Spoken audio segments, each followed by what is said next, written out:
जय हिंद फ्रेंड्स। आज हम लोग मॉडर्न हिस्ट्री के दूसरे चरण में आपका स्वागत करते हैं और देखते हैं कि कैसे विभिन्न नवीन राज्यों का उदय होता है और कैसे मॉडर्न इंडिया की तस्वीर बदलती है। एक बार जब सारे राज्य मुगलों के अधीन आया और फिर उन्हीं मुगलों से ये राज्य स्वतंत्र होकर के फिर कैसे ईस्ट इंडिया कंपनी के अधीन आते हैं। तो सबसे पहले मुगलों के ही पीरियड काल में हम लोगों ने कल अपनी बात छोड़ी थी हैदराबाद। हैदराबाद की स्थापना किसने की थी? निजामुल मुल्क ने। और निजामुल मुल्क ने जब हैदराबाद की स्थापना किया तो उसके पहले निजामुल मुल्क की भूमिका क्या थी? वो तीन रूपों में अपनी सेवाएं प्रस्तुत करता है मुगल दरबार में। उन तीन कालखंडों को देखते हुए हम लोग देखेंगे कि उसने जागीरदारी प्रथा को पुनर्जीवित किया था अपने आप को मजबूत करने के लिए और रेवेन्यू कलेक्शंस को बढ़ाने के लिए, और काफ़ी हद तक वो अपने इस मकसद में कामयाब रहा। लेकिन यही निजामुल मुल्क बाद में आकर के कर्नाटक युद्ध में हैदराबाद और कर्नाटक इन दोनों में उत्तराधिकार के संघर्ष को लेकर के लड़ाई होती है और हैदराबाद कर्नाटक एक बार पुनः किसके अधीन आ जाता है? अंग्रेजों के अधीन आ जाता है।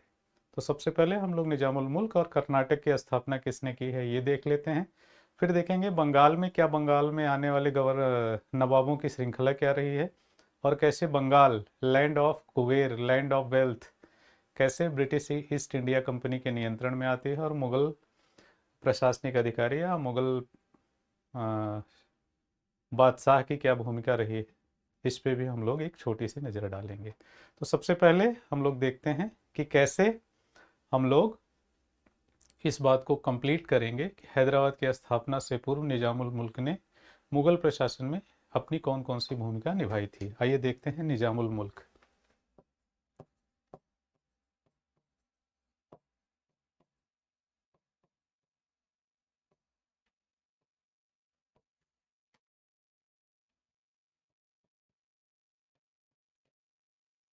निजामुल मुल्क ये कौन है? इसने मुगल दरबार में अपनी तीन तरह से भूमिका निभाई है। एक तो इसने सैयद बंधुओं को क्या किया था?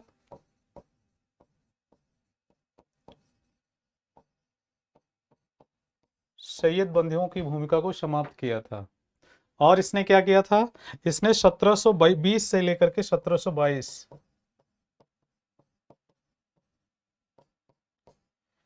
ये किस रूप में काम करता है? दक्कन के प्रभारी के रूप में। He was acting as a chief head of Deccan. और फिर ये 1722 से लेकर के 1724 तक किस रूप में काम करता है? वजीर के रूप में काम करता है। और वजीर के रूप में ये मोहम्मद शाह रंगीला को समझाने की कोशिश करता है कि वो राज्य की तरफ ध्यान दे, विषय प्रेम की तरफ से अपना ध्यान दूसरी तरफ खींचे। लेकिन कहाँ वो जानने वाला है जिसे सोना है? राजा के घर में पैदा होने के बावजूद राजा के कोई भी गुण उसके अंदर नहीं थे। इसीलिए एनसीईआरटी लिखती है कि वो ओछा है, चरित्र का गिरा हुआ व्यक्ति है, व्यभिचारी है, कमजोर है, पतित है, और ऐसी स्थिति में राज्य का पतन होना स्वाभाविक है। इसने इस तरह से अपनी भूमिका निभाई। और एक मोस्ट इंपॉर्टेंट है कि इसने क्या किया? जागीरदारी। जागीरदारी को इसने क्या किया? पुनर्जीवित किया। पुनर्जीवित किया। इस तरह से जागीरदारी के पुनर्जीवित करने का कारण क्या था? एक ही दो कारण थे। एक तो इसे अपने आप को मजबूत बनाना था और दूसरा ये कि जो फाइनेंशियल क्राइसिस थी उससे इसे बाहर निकलना था, रेवेन्यू कलेक्शंस को बढ़ाना था। तो इस तरह से हम देखते हैं कि इन सारी भूमिकाओं में वो सफल रहता है।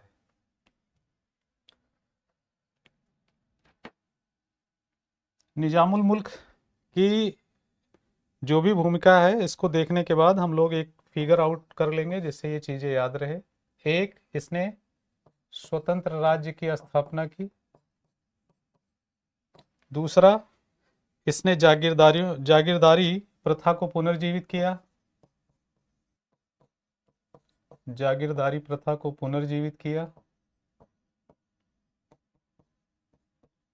कारण, राजस्व संग्रह को सुधारना। और दूसरा, अपने आप को मजबूत करना। इस तरह से। तीसरा, उसने क्या किया है, भ्रष्टाचार, करप्शन, भ्रष्टाचार पर प्रहार किया है। चौथा, उसने क्या किया है, उसने विद्रोही जमींदारों का दमन किया है।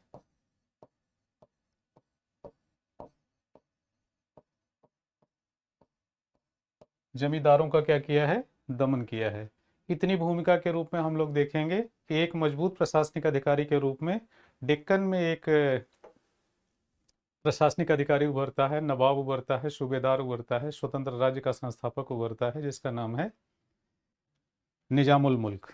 तो निजामुल मुल्क सलाहकार भी है, दक्कन का प्रभारी भी रहा है, उसे प्रशासनिक अनुभव का जबरदस्त लाभ भी मिलता है। और डेक्कन एक बफर स्टेट के भी रूप में काम करता है, नॉर्थ से ईस्ट को, नॉर्थ से साउथ को जोड़ने के लिए और साउथ से नॉर्थ को जोड़ने के लिए, तो एक पुल के रूप में भी काम करता है। इस तरह से हम इसकी भूमिका को देखते हैं। और फिर देखते हैं कि कर्नाटक के, अच्छा, इसने ये सारी भूमिका निभाते समय, कल मैंने आपको बताया था कि इसने मराठों को दूर रखा था अपने राज्य में हस्तक्षेप से। और तीसरा, उसने क्या किया था, इन सब के बावजूद उसने कानून व्यवस्था को बनाए रखा था, ऑर्डरली लाइन एडमिनिस्ट्रेशन, कानून व्यवस्था। शांति क्या है, विकास की माँ है, अर्थात विकास की जननी है। बिना शांति के विकास संभव नहीं है। और उसके लिए लॉ एंड ऑर्डर, इसीलिए प्रशासनिक अधिकारी के कार्य क्षेत्र में जो सबसे महत्वपूर्ण रोल होता है वो लॉ एंड ऑर्डर को मेंटेन रखना होता है। ठीक है, तो इसमें ये कामयाब रहा है। इसके बाद यहाँ उत्तराधिकार को लेकर के संघर्ष होगा। कर्नाटक और हैदराबाद उसमें दोनों शामिल होंगे और इसमें दो विदेशी शक्तियां शामिल होंगी, फ्रांस और ब्रिटेन, जिसके लिए 3 कर्नाटक के युद्ध लड़े जाएंगे। ठीक है, तो हैदराबाद की स्थापना आपने देख ली, फिर उत्तराधिकार संघर्ष, जब कर्नाटक के तीनों युद्ध हो जाएंगे तो उसमें आपको क्लियर हो जाएगा कि हैदराबाद किस रूप में शामिल होता है। फ्रांसीसी और अधिकारी, फ्रांसीसी और अंग्रेज अधिकारी कैसे एक दूसरे के विरोधी गुटों का समर्थन करते हुए आपस में संघर्ष करते हैं। और 3 कर्नाटक के युद्ध होते हैं और उसमें 2-3 युद्ध आपको और बीच के याद रखने पड़ेंगे, जैसे सेंट थोमे का युद्ध, जिसमें अनवरुद्दीन पराजित होता है, ये कर्नाटक का नवाब था। और दूसरा फिर आपका अंबूर का युद्ध है, जिसमें उसकी हत्या कर दी जाती है, तो अंबूर का युद्ध। और सेंट थोमे, सेंट थोमे कौन थे, सेंट थोमे वो थे जब एंशियंट काल में ईसाई धर्म का प्रचार करने आते हैं और यहीं सेंट थोमे नामक स्थान पर इनकी हत्या कर दी जाती है। तो पुर्तगालीज इसी पर अपनी एक बस्ती बसाते हैं, पुर्तगीज, जिसका नाम है सेंट थोमे। और यहीं पर अंग्रेजों, यहीं पर अनवरुद्दीन और फ्रांसीसियों के बीच में युद्ध होता है, जिसमें बुरी तरह से परास्त होते हैं कौन, अनवरुद्दीन। ठीक है, तो ये सारी चीजें जब आप कर्नाटक के 3 युद्ध देखेंगे तो उसमें आपको इन चीजों का ख्याल रखना पड़ेगा। आइए देख लेते हैं कर्नाटक।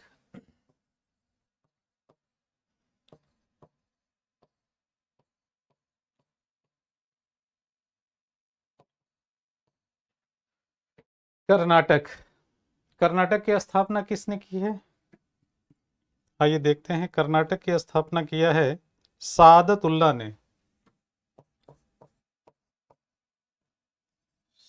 सादत उल्ला, बाद में इसी का लड़का है दोस्त अली,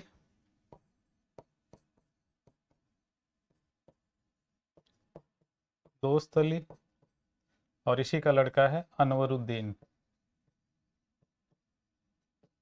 अनवरुद्दीन। और इसी का बहनोई है चंदा साहब।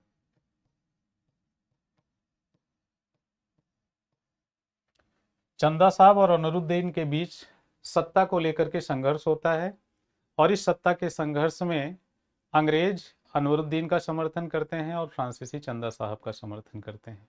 इसी को लेकर के कर्नाटक के 3 युद्ध क्षेत्रीय स्तर पर, हालांकि कर्नाटक के 3 युद्धों के पीछे यूरोप में फ्रांस और ब्रिटेन के बीच होने वाले संघर्ष भी जिम्मेदार थे। तो उसको जब कर्नाटक का तीनों युद्ध कवर किया जाएगा तो आपको डिटेल से बताया जाएगा कि इस युद्ध का कारण क्या था और कैसे कर्नाटक की स्थापना के बाद, कर्नाटक था क्या, ये दक्कन, दक्कन के 6 प्रांतों में से एक प्रांत था।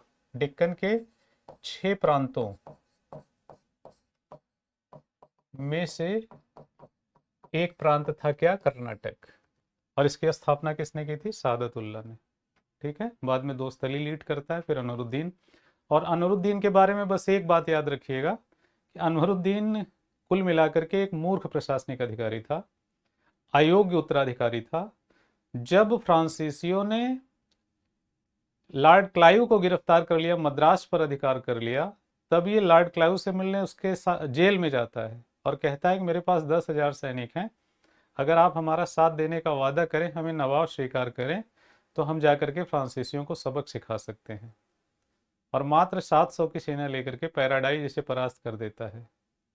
ठीक है, तो इस तरह से हम देखते हैं कि यहाँ सेंट थोमे के युद्ध में अनवरुद्दीन परास्त होता है और ये कर्नाटक के फिर लौट करके आता है। जब पीटा जाता है तो लौट करके जब वापस आता है तो बताता है कि बहुत बुरी तरह से मैं मार खाया हूँ, इसलिए अंग्रेज हमको अपने प्रभुसत्ता में शामिल करें और हमें राजा माने। और अंग्रेजों ने यहीं से क्षेत्रीय शक्तियों के मतभेद का फायदा उठाना शुरू किया है। इसलिए हिस्ट्री की जो कहानी है वो इस बात से बहुत ज़्यादा प्रमाणित होती है कि हमें तो अपनों ने लूटा, गैरों में कहाँ दम था, हमारी कश्ती थी डूबी वहाँ जहाँ पानी खत्म था। तो इन्हीं लोगों ने जाकर के विदेशी सत्ताओं को अपने राज्य में हस्तक्षेप का अवसर दिया है और इन्हीं अवसरों का लाभ उठा करके इन्हीं विदेशी कंपनियों ने इस भारत पर शासन किया है। तो घर का भेदी लंका ढावे।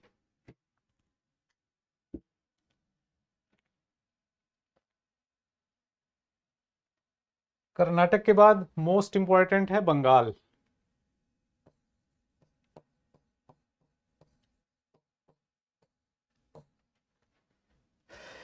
ये इतना शानदार स्टेट है कि आप देखेंगे कि सारी विदेशी कंपनियों का एकमात्र जो सत्ता का केंद्र है वो है बंगाल, क्योंकि यहाँ पे पोर्ट सिटी है, व्यापार को व्यापार का केंद्र भी है। मुंबई को आर्थिक राजधानी बनने से पूर्व सारी व्यापारिक गतिविधियां कहाँ से संचालित होती थी, कलकत्ता से। तो बंगाल की जो राजधानी थी तात्कालिक रूप में वो कलकत्ता ही थी, जिसे कोलिकाता आज हम लोग कहते हैं। तो बंगाल को क्या कहा जाता था, land of Kubera.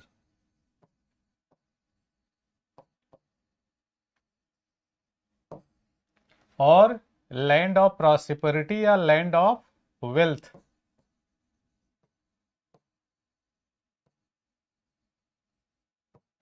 Land of wealth,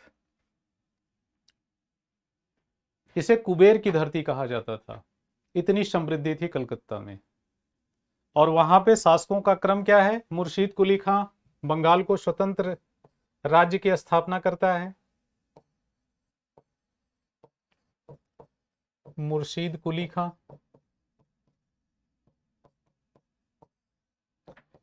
इसे 1700 में बंगाल का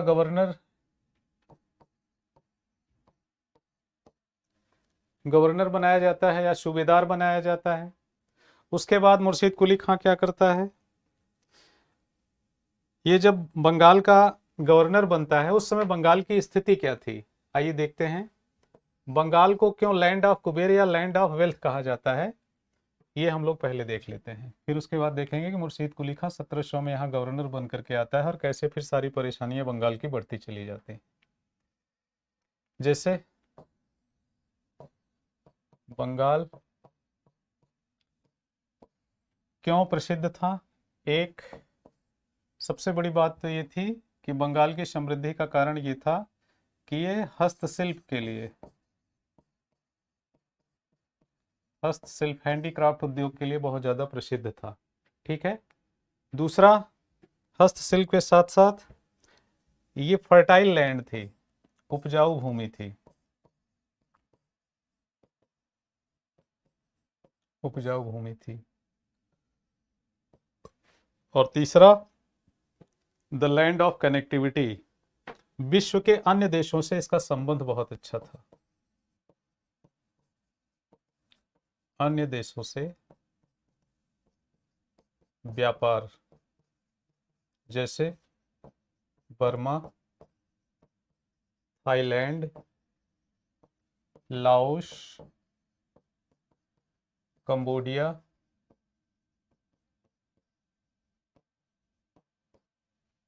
ये कनेक्टिविटी है, और कनेक्टिविटी है फिर क्या करेगा चाइना,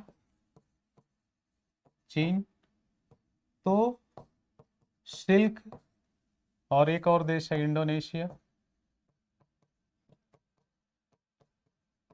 सिल्क और मसाले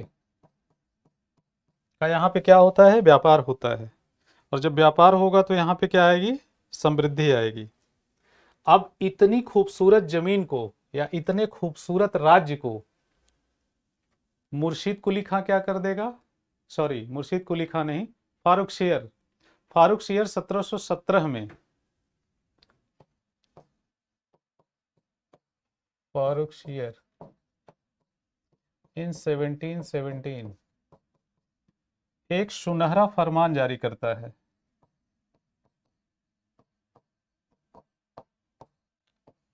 और इसमें अंग्रेजों को बंगाल की दीवानी दे देता है। बंगाल की दीवानी दे देता है। और जब बंगाल की दीवानी दे देगा तो आप देखेंगे इसे ईस्ट इंडिया कंपनी का गोल्डन फरमान कहा गया, मैग्ना कार्टा कहा गया। हम हमेशा ईआईसी यूज करेंगे और ईआईसी का बेसिक मतलब होगा ईस्ट इंडिया कंपनी। ठीक है, तो इस तरह से आप देखेंगे कि कैसे बंगाल एक सुनहरा भविष्य होने के बावजूद यहाँ पे ईस्ट इंडिया कंपनी का प्रवेश होता है। और हैमिल्टन नाम के एक डॉक्टर ने, एक फोड़ा हो गया था फारूक शेर को, और जब उसका वो इलाज कर देता है तो उससे इतना ज़्यादा खुश होता है कि पूरे बंगाल की दीवानी मात्र 3000 रुपये में इसको हैंडओवर कर देता है। आइए देखते हैं फिर बंगाल की स्थिति क्या होती है। बंगाल में गवर्नर बन करके आता है 1700 में कौन, मुर्शीद कुली खां। मुर्शीद कुली खां यहाँ गवर्नर बनकर आता है। और जब गवर्नर बनकर आता है तो मुर्शीद कुली खां के बाद का जो क्रम है वह है सुजाउद्दीन, सुजाउद्दीन, सरफराज खान, अलीवर्दी खां, अलीवर्दी खां, और फिर है सिराजुद्दौला।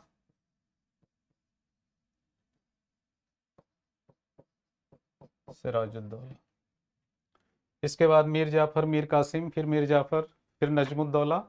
ये इनकी एक श्रृंखला है यहाँ के नवाबों की। और यहाँ के नवाबों की श्रृंखला ये है कि मुर्शीद कुली खां 1700 में यहाँ बन करके क्या आता है, गवर्नर बन करके आता है। और 1717 में ये क्या कर देता है, एक घोषणा कर देता है कि हम इसे एक स्वतंत्र राज्य की स्थापना या मान्यता देते हैं।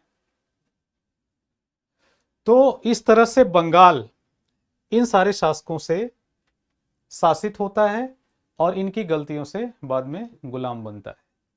क्या है, आइए देखते हैं। सबसे पहले मुर्शीद कुली खां ने यहाँ पे क्या किया, लॉ एंड ऑर्डर को मेंटेन किया। दूसरा, जमींदारी विद्रोह को दबाया, जमींदार विद्रोह को दबाया। और कृषि में सुधार किया।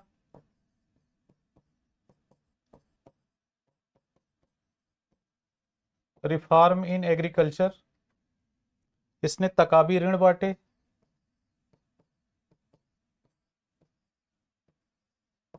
तकाबी ऋण में जमा और हासिल, हासिल का रिकॉर्ड मेंटेन कराया। ये मैं आपको पिछली क्लास में बता चुका हूं कि जमा और हासिल दो प्रकार के होते थे। और जब ठेकेदारी प्रथा थी तो हासिल ज्यादा किया जाता था, जमा कम होता था। ठीक है, और फिर ईआईसी पर नियंत्रण करने की कोशिश की।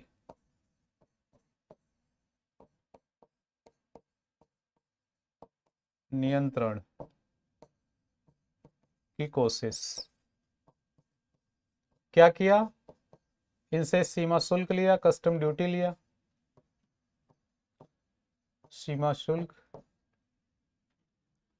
इस तरह से मुर्शीद कुली खां इनको नियंत्रित करने की कोशिश करता है और इसके बाद के भी शासकों ने कोशिश की। अली वर्दी खां तक इनको नियंत्रण करने की कोशिश जारी रहती है। सिराजुद्दौला जब ये कोशिश करने लगता है तो स्थितियां बहुत ज़्यादा बिगड़ चुकी होती हैं। बंगाल षड्यंत्र का केंद्र बन गया है और उसी षड्यंत्र का परिणाम है क्या, प्लासी का 1757 का बैटल। ठीक है, इस तरह से अब इनकी जागीरदारों, इसने क्या किया है, जमींदारों का विद्रोह तो हुआ है लेकिन जागीरदारी को रिवाइव कर रहा है। जागीरें बांटी जाएंगी और जब जागीरें बांटी जाएंगी तो किसको बांटी जाएंगी, हिंदू जमींदारों को, हिंदू जमींदारों को जमीनें बांटी जाएंगी और बाद में यही हिंदू वर्ग एक नए वर्ग के रूप में उभरेगा जिसे हम लोग भूमिहार कहते हैं।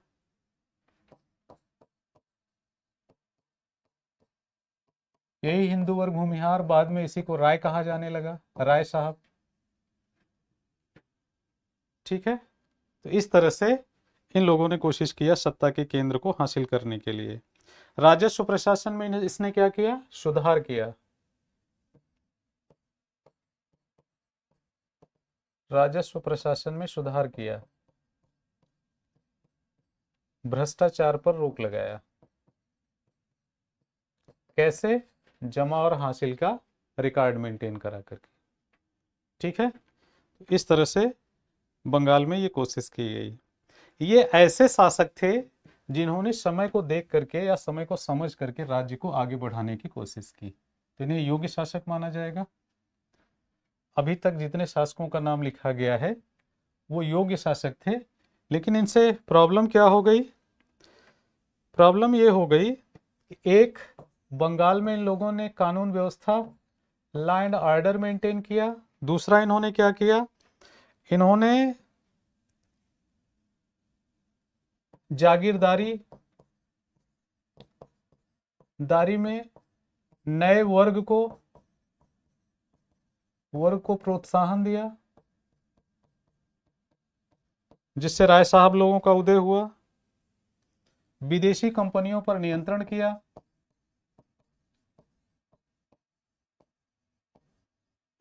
कंपनी पर नियंत्रण किया और लास्ट में इन्होंने भ्रष्टाचार पर रोक लगाई,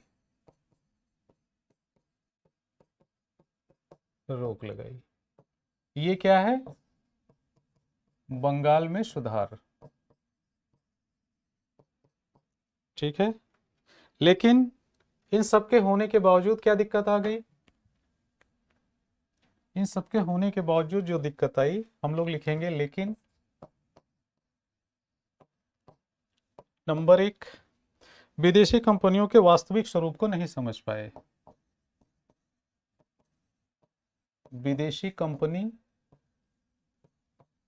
के वास्तविक स्वरूप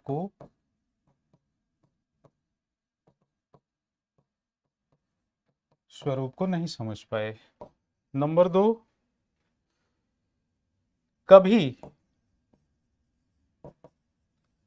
कभी भी इन कंपनियों पर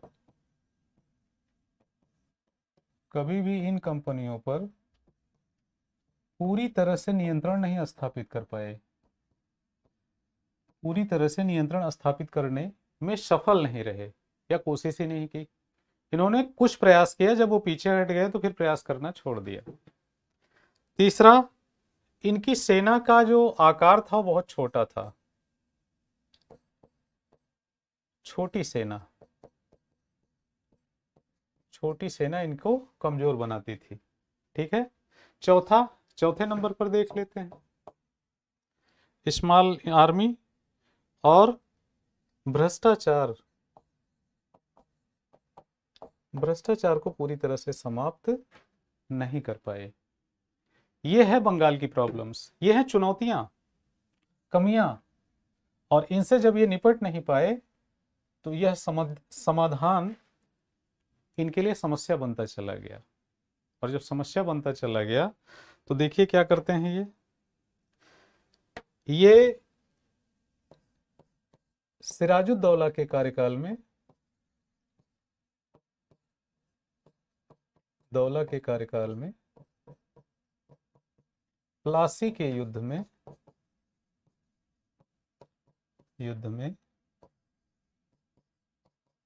अंग्रेजों द्वारा पराजित होते हैं और बंगाल का नवाब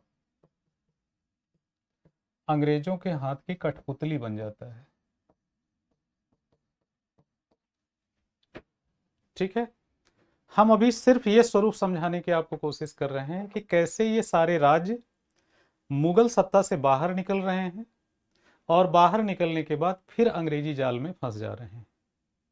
एक जगह से स्वतंत्र और दूसरी जगह गुलाम, यही विकास यात्रा है। तो अभी हम अलग अलग राज्यों के पहले स्वतंत्र और गुलाम होने की स्थितियों का जिक्र करेंगे, फिर पूरा उनका एक क्रोनोलॉजिकल ऑर्डर में कि वहाँ कौन कौन से रूलर रहे हैं, किन कालखंडों में किसकी क्या हत्या हुई है। जैसे अली वर्दी खान ने घेरिया के युद्ध में सरफराज खान की हत्या कर दी है।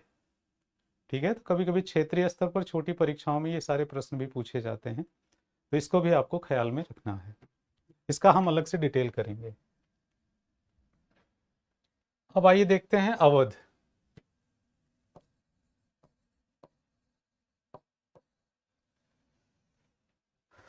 अवध क्या है? उत्तर प्रदेश। और इस उत्तर प्रदेश की स्थापना किसने की है? बुरहान उल मुल्क। अवध की स्थापना कौन करता है? सआदत खां। सआदत खां। इसको क्या टाइटल मिली? बुरहान उल मुल्क। किसने दिया? मुगल बादशाह। आपको पता ही होगा सआदत खां किस कार्यकाल में स्थापना करता है? 1722 में। 1722 में अवध को स्वतंत्र राज्य घोषित करता है और इसे बुरहान उल मुल्क की किसने उपाधि दी थी? मुगल बादशाह मोहम्मद शाह रंगीला। ये उसी का कार्यकाल है। और मोहम्मद शाह रंगीला ने मुगल बादशाह की उपाधि इसलिए दी थी क्योंकि इसने जाटों को हराया था।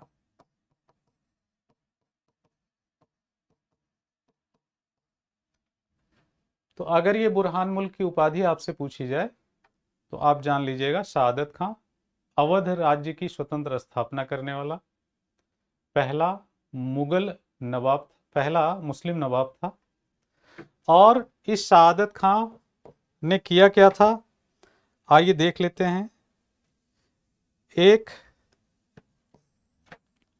नंबर 1 पे इसने स्वतंत्र रूप से जागीरों का क्या किया है? आवंटन किया है। जागीरदारों की नियुक्ति की है। इसने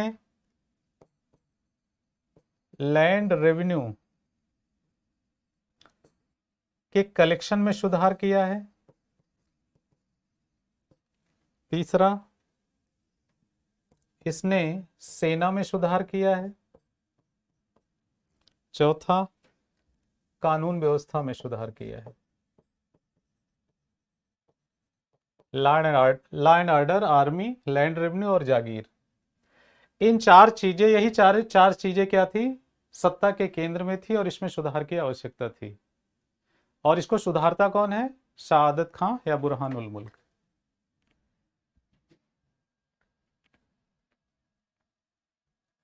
क्या समस्याएं आएंगी, कैसे अवध इनके क्षेत्र में आएगा? एक सबसे बड़ी समस्या क्या थे? जमींदार। तो जमींदारों का इसने क्या किया है? इसने जमींदारों का दमन किया है। पहली समस्या थी जमींदार विद्रोह करते थे, तो उसका इसने क्या किया है? दमन किया है। दूसरा इसने क्या किया है? दूसरी समस्या क्या थी? रेवेन्यू कलेक्शन, तो इसने राजस्व संग्रह में सुधार किया है।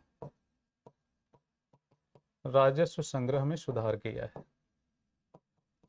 तीसरी समस्या क्या थी?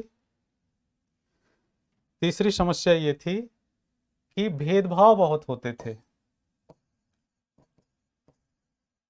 भेदभाव बहुत होते थे, इसको इसने समाप्त किया। समानता और न्याय को सिद्धांत बनाया। इक्विटेबल जस्टिस को इसने आधार बनाया।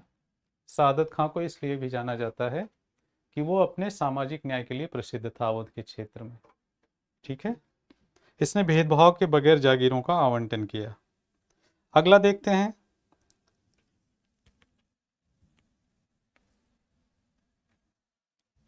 सबसे पहली बात तो यह है कि पावर का मूल आधार क्या था। सत्ता या पावर का मूल आधार क्या था? सेना। आर्मी अगर आपकी अच्छी नहीं है तो आप कुछ नहीं कर सकते। तो आर्मी क्या होनी चाहिए? वेल इक्विप्ड, आधुनिक आधुनिक हथियार हथियार से युक्त हो, वेल इक्विप्ड हो। दूसरा, वेल ट्रेंड हो। तीसरा, वेल इक्विप्ड, वेल ट्रेंड और वेल पेड। ये तीन आधार हैं एक अच्छी सेना के, और उसने ये तीनों काम किए। सेना को समय पर वेतन, अच्छी ट्रेनिंग और अच्छे हथियारों से युक्त किया। ये सत्ता के आधार हैं, पावर के आधार हैं। इसने समानता और न्याय के सिद्धांत को क्या किया? बढ़ावा दिया। ठीक है, और मोस्ट इंपॉर्टेंट क्या है जो आज के समय में उठाया जाता है? इसने धार्मिक सहिष्णुता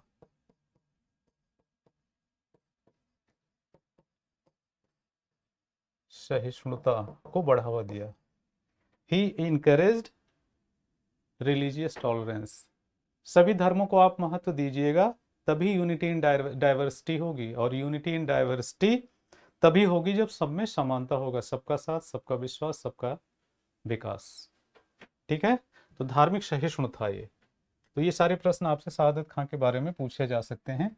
इसी के आधार पर पूरी एनसीईआरटी लिखी गई है। इनको आप एक केंद्र में रख करके जब अपनी बुक पढ़ेंगे तो आपको पता चल जाएगा कि किस तरह से हमको अध्ययन करना चाहिए और क्या समस्याएं थी, उसके समाधान में इन शासकों ने क्या योगदान दिया था।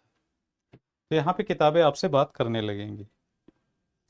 ऐसी स्थिति में, इन चुनौतियों के समय में सादत खां, एक बार पीसीएस में ये प्रश्न पूछा गया है कि ऐसा कौन सा अवध का नवाब था जिसने आत्महत्या कर ली थी? वो सादत खां ही था। सादत खां। क्यों? 1722 में स्थापना करता है और 1739 में ये मारा जाता है। मारा जाता है का मतलब इसने जहर पीकर आत्महत्या कर ली थी। क्यों किया था इसने ऐसा? इसलिए किया था क्योंकि 1739 में करनाल का युद्ध होता है, बैटल ऑफ करनाल। नादिर शाह भारत पर आक्रमण करता है और इसने नादिर शाह को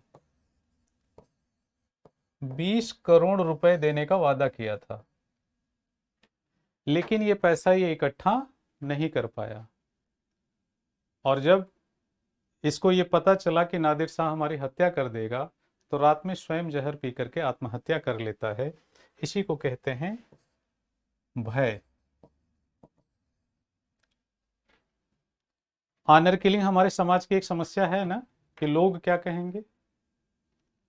इसीलिए पुराने समय की एक मूवी है कटी पतंग, जिसमें क्या है, लोगों का क्या है, लोगों का काम है कहना। तो एकमात्र, अगर हम लोगों के कहने पर अपने निर्णय लेने लगेंगे, भय से अपने निर्णय लेने लगेंगे, तो हमारे अंदर का टैलेंट समाप्त हो जाएगा। हमें लोगों के कहने पर अपना निर्णय नहीं लेना है, विपरीत परिस्थितियों में उससे बाहर निकलने के लिए रास्ते ढूंढने पड़ेंगे, उनके सामने सरेंडर नहीं करना पड़ेगा। जब परिस्थितियों को हम अपने ऊपर ओवरबर्डन मान लेते हैं तो वही परिस्थितियां हमारी जान ले लेती हैं। और उसका सबसे बड़ा एग्जाम्पल कौन है? सादत खां। एक कुशल प्रशासनिक अधिकारी सिर्फ इसलिए आत्महत्या कर लेता है चूंकि उसके अंदर भय व्याप्त हो गया था कि नादिर शाह उसकी हत्या कर देगा, चूंकि उसने किए गए प्रॉमिस को पूरा नहीं किया था। ठीक है, तो कई बार परिस्थितियां ऐसी होती हैं कि व्यक्तित्व पर हावी हो जाती हैं, एक अच्छे प्रशासनिक अधिकारी का अंत हो जाता है, जिसका नाम है शहादत खां। शहादत खां के बाद आत्महत्या कर लेता है सफदरजंग।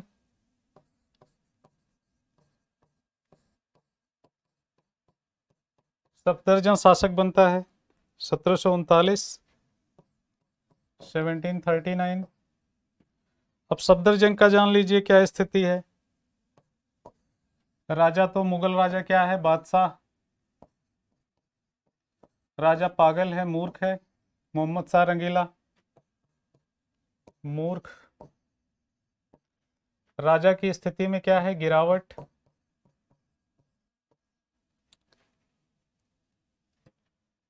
वित्त प्रशासन ध्वस्त या प्रशासन ध्वस्त,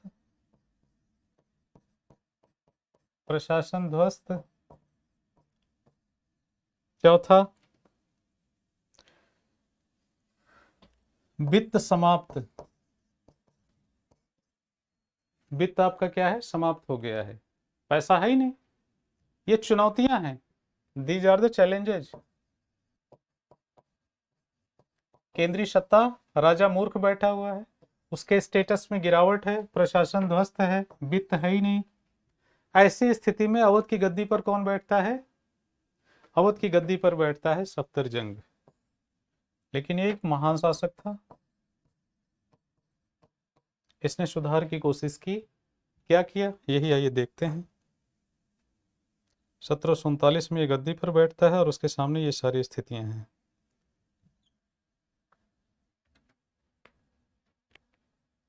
नंबर 1,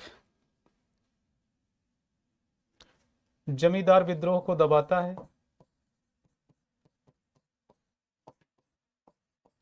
नंबर 2,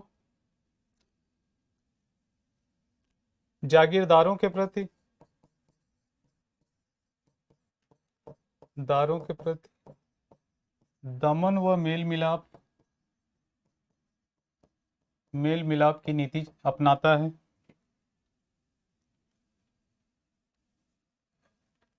इसी के समय में रोहिला और बंगस पठानों का विद्रोह होता है।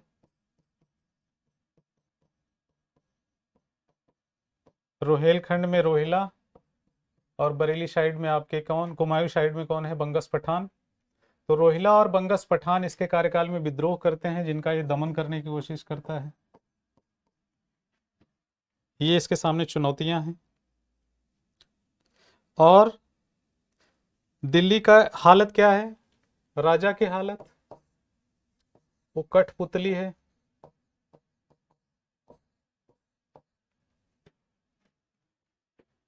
वो कोई भी निर्णय ले पाने में असफल है।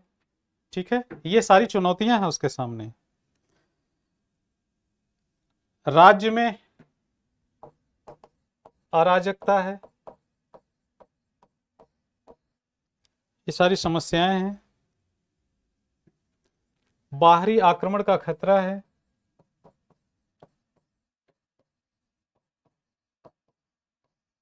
आक्रमण का खतरा है। अहमद शाह अब्दाली इसके बाद से लगातार भारत पर आक्रमण करने लगता है। तो ये सारी चुनौतियां हैं इसके सामने, और इनसे निपटने के लिए वो कदम उठाता है। क्या करता है,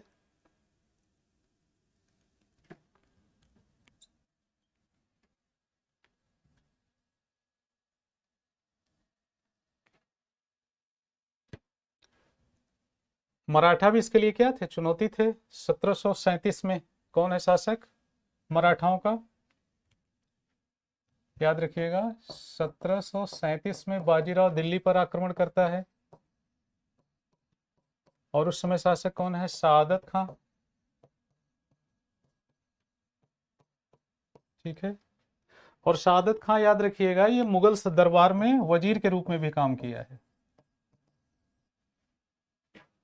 ठीक, और शहादत खान ने एक चीज और किया था, मैं थोड़ा सा भूल गया था, इसको बता दे रहा हूं। शहादत खान ने 50 लाख रुपया सरदेशमुखी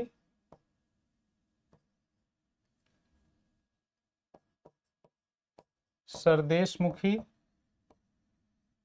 और चौथ किसको देने की घोषणा करता है? मराठों को। ठीक है, और उनसे क्या कहता है कि आप हमारी बाहरी आक्रमणों से रक्षा करेंगे। ये है, ये चुनौती है, और इस चुनौती से निकल पाने में ये लोग सफल नहीं हैं। ठीक है, और जब ये वजीर के रूप में काम करता है तो इसने क्या किया था? वजीर के रूप में काम करने के साथ दिल्ली की रक्षा की शपथ ली थी। सरदेशमुखी और चौथ। लेकिन दिल्ली का नवाब, दिल्ली का नवाब क्या किया था? दिल्ली के नवाब के तौर पर, वजीर के तौर पर सादत खान ने ये सारे काम किए थे। मराठों से रक्षा का वचन लेकर के 50 लाख रुपया सरदेशमुखी और चौथ देने की तो बात करी थी, लेकिन बाद में मराठे ही जाकर के किससे मिल गए? विदेशी कंपनियों से।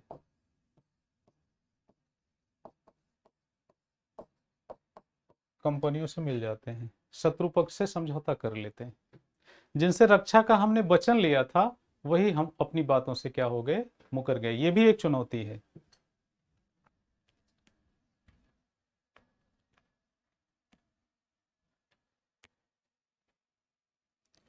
फिर आगे देखते हैं, न्याय के क्षेत्र में इन लोगों ने क्या सुधार किया था? समानता और न्याय की स्थापना की थी। इक्विटेबिलिटी लाने की कोशिश किया था। नो डिस्क्रिमिनेशन, कोई भेदभाव नहीं किया था, कोई भेदभाव नहीं किया था। और नैतिक जीवन को बढ़ावा दिया था, नैतिक जीवन को बढ़ावा दिया था। अब शहादत खां को बुहरान मुल्क की उपाधि तो पता ही है कि क्यों मिली थी, क्योंकि इसने जाटों को परास्त किया था। ठीक है, अब ये सारा का सारा जो रोल है, ऐसा नहीं है कि केवल शहादत खां के ही रोल में। इसी काम को आगे बढ़ाएगा कौन? जो अगला शासक है, जिसका नाम क्या है? सरफराज खान और सफदरजंग। सरफराज खान और सफदरजंग, आइए देख लेते हैं। शहादत खां और महान शासक है सफदरजंग।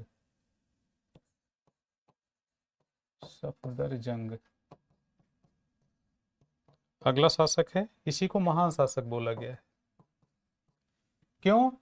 इसी के प्रयासों से एक नई संस्कृति का जन्म हुआ जिसका नाम है लखनऊ संस्कृति।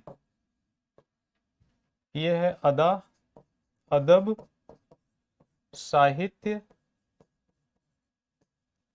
अदब साहित्य और संगीत, लखनऊ घराना भी होगा, के मिले जुले कल्चर को, मिली जुली संस्कृति को लखनऊ संस्कृति कहा गया है।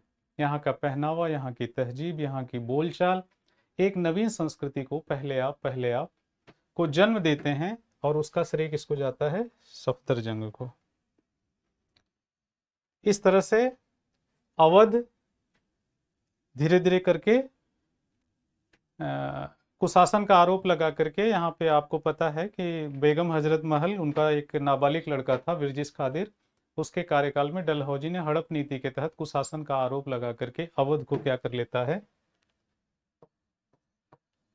1856 में EIC के अधीन कर लेता है।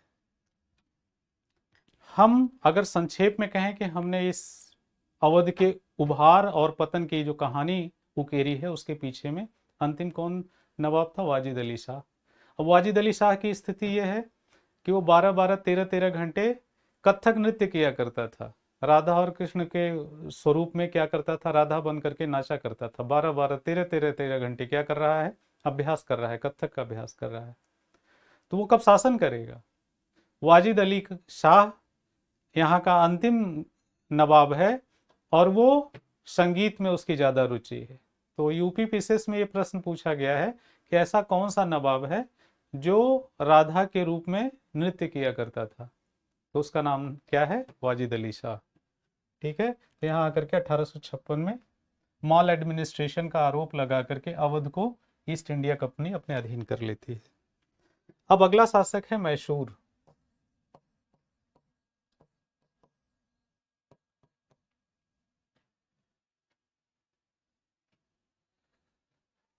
मैसूर की क्या स्थिति है? तो मैसूर की स्थिति यह है कि यह दक्षिण भारत में है।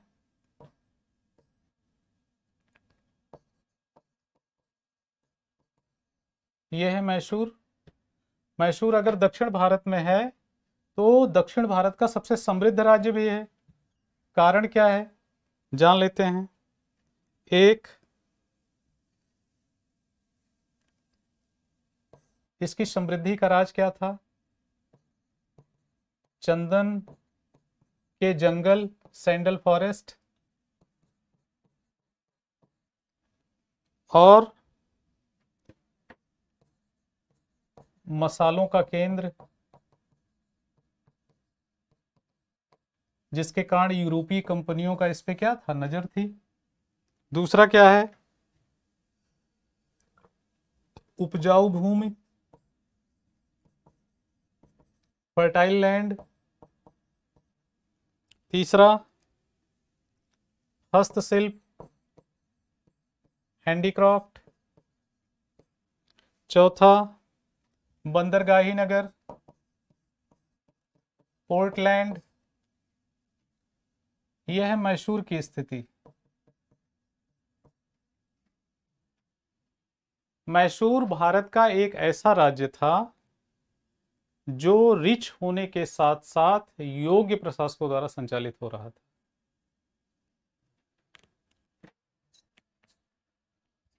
ऐसे में मैसूर में तालिकोटा के युद्ध के बाद ये विजयनगर साम्राज्य का एक भाग था। तालिकोटा के युद्ध में 1565 में ये विघटन का पतन प्रारंभ होता है और यहाँ का कृष्ण वाडियार वंश का एक राजा है, कृष्ण चिक्का राज या चिक्का राज, कृष्ण चिक्का राज। तो उसका नाम है चिक्का कृष्ण राज, कृष्ण राज, चिक्का कृष्ण राज। ये वाडियार वंश का शासक है।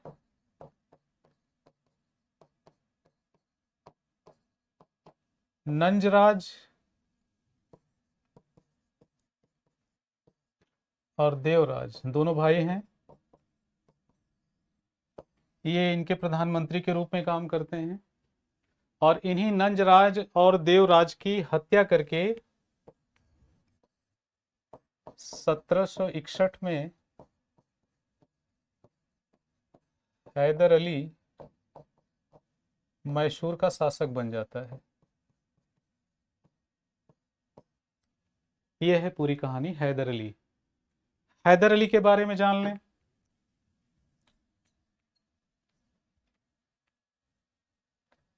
हैदर अली के बारे में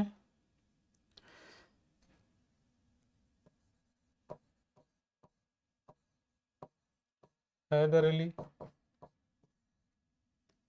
इसका शासनकाल है 1761 से 1782। ये अपने कैरियर की शुरुआत एक घुड़सवार के रूप में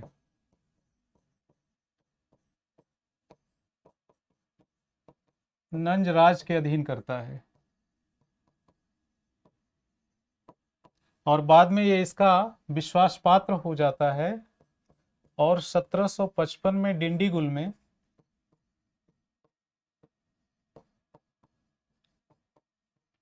आधुनिक तोपखाने का निर्माण करता है। आधुनिक तोपखाने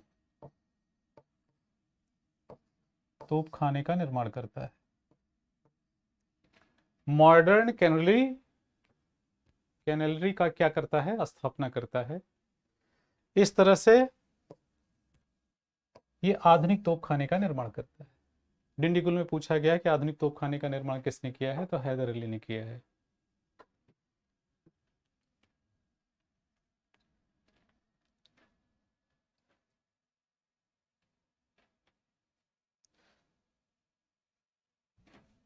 ऐसे में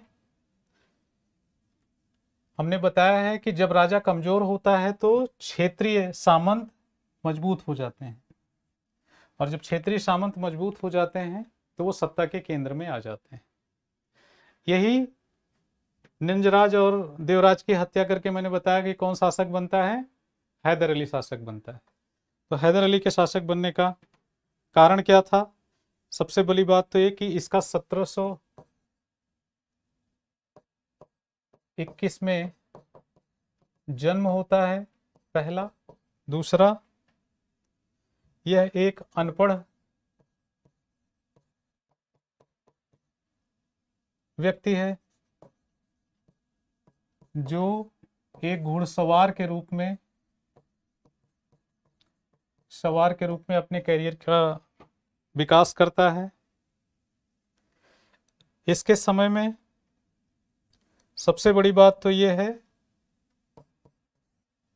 कि राज्य में अराजकता थी, जिसका लाभ उठाकर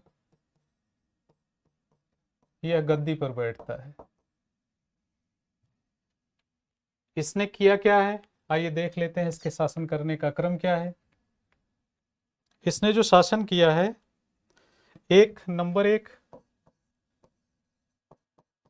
ये धार्मिक रूप से सहिष्णु था। क्यों? क्योंकि इसके सिक्कों पर हिंदू देवी देवताओं के चित्र मिलते हैं।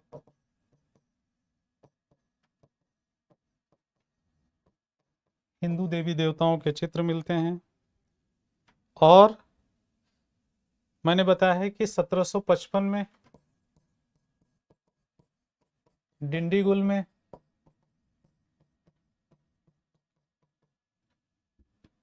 तोपखाने का निर्माण करता है, आधुनिक तोपखाने का, मॉडर्न कैनरी का स्थापना करता है,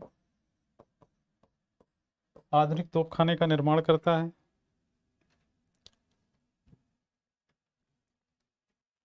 तीसरा, इसने मराठों और निजाम दोनों को नियंत्रित करने का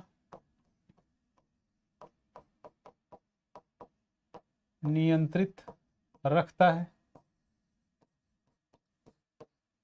मराठों और निजाम दोनों को नियंत्रित रखता है। यही कारण था कि ये मैसूर जैसे राज्य को सुरक्षित रख पाने में सफल रहा था। देखते हैं, इसने सत्ता 1761 में अपने हाथ में ले लिया।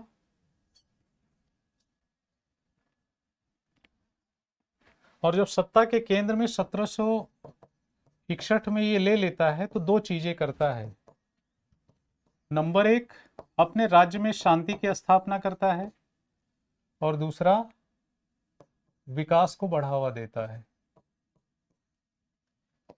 शांति हमेशा क्या लाती है? शांति हमेशा विकास लाती है, और संघर्ष हमेशा शक्ति देता है।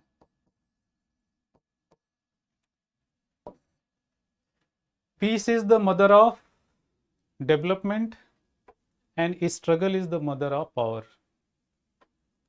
और जब struggle is mother of power है तो ये संघर्ष भी करेगा, किससे? ईआईसी से, और इसे शक्ति प्राप्त होगी। ये विकास भी कर रहा है, इसके यहाँ शांति भी स्थापित है, आधुनिक तोपखाने का निर्माण हो गया है, ट्रेड एंड कॉमर्स को बढ़ावा दे रहा है, राज्य लगातार समृद्ध हो रहा है, मराठों और निजाम से कूटनीतिक समझौते करके इनको अंग्रेजों के विरुद्ध यूज भी कर रहा है। तो इन सारी परिस्थितियों में किसको प्रॉब्लम होगी? ईआईसी को। और जब ईआईसी को प्रॉब्लम होगी तो इसके खिलाफ क्या किए जाएंगे? षड्यंत्र किए जाएंगे। आइए देखते हैं क्या षड्यंत्र किया गया है। ईआईसी ने मराठा और निजाम से गठबंधन कर लिया है।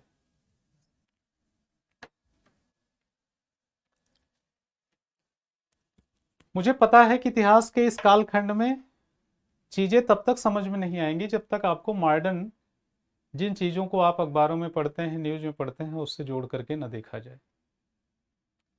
याद रखिएगा, पूरे विश्व में तेल का सबसे ज्यादा उत्पादन हालांकि करता तो अमेरिका है, लेकिन उत्पादन और निर्यात के अगर क्षेत्र में बात किया जाए तो सबसे ज़्यादा जो तेल के कुएं मिलते हैं वो अरब क्षेत्र में मिलते हैं। और ये बात जब यूरोप को पता चली कि अरब के क्षेत्र में आधुनिक ईंधन की खोज की गई है, तो अब उनको पता था कि पूरे विश्व में सबसे ज़्यादा समृद्ध कौन हो जाएंगे, अरब। और मॉडर्न हिस्ट्री तक पहुंचने से पहले ऑटोमन साम्राज्य क्या था, अरब का ही एक पार्ट था। तो एंशियंट काल में और मॉडर्न काल में मॉडर्न काल तक, प्रथम विश्व युद्ध तक, सबसे बड़े साम्राज्य के रूप में ऑटोमन साम्राज्य जाना जाता था। जब यूरोपीय शक्तियों को लगा कि सारा पैसा तो तेल खरीदने के लिए लोगों का यहाँ पे आएगा, तो इनके पास प्रॉस्पेरिटी आएगी, और जब प्रॉस्पेरिटी आएगी तो क्या होगा, दिक्कत होगी, ये लोग पावरफुल बन जाएंगे।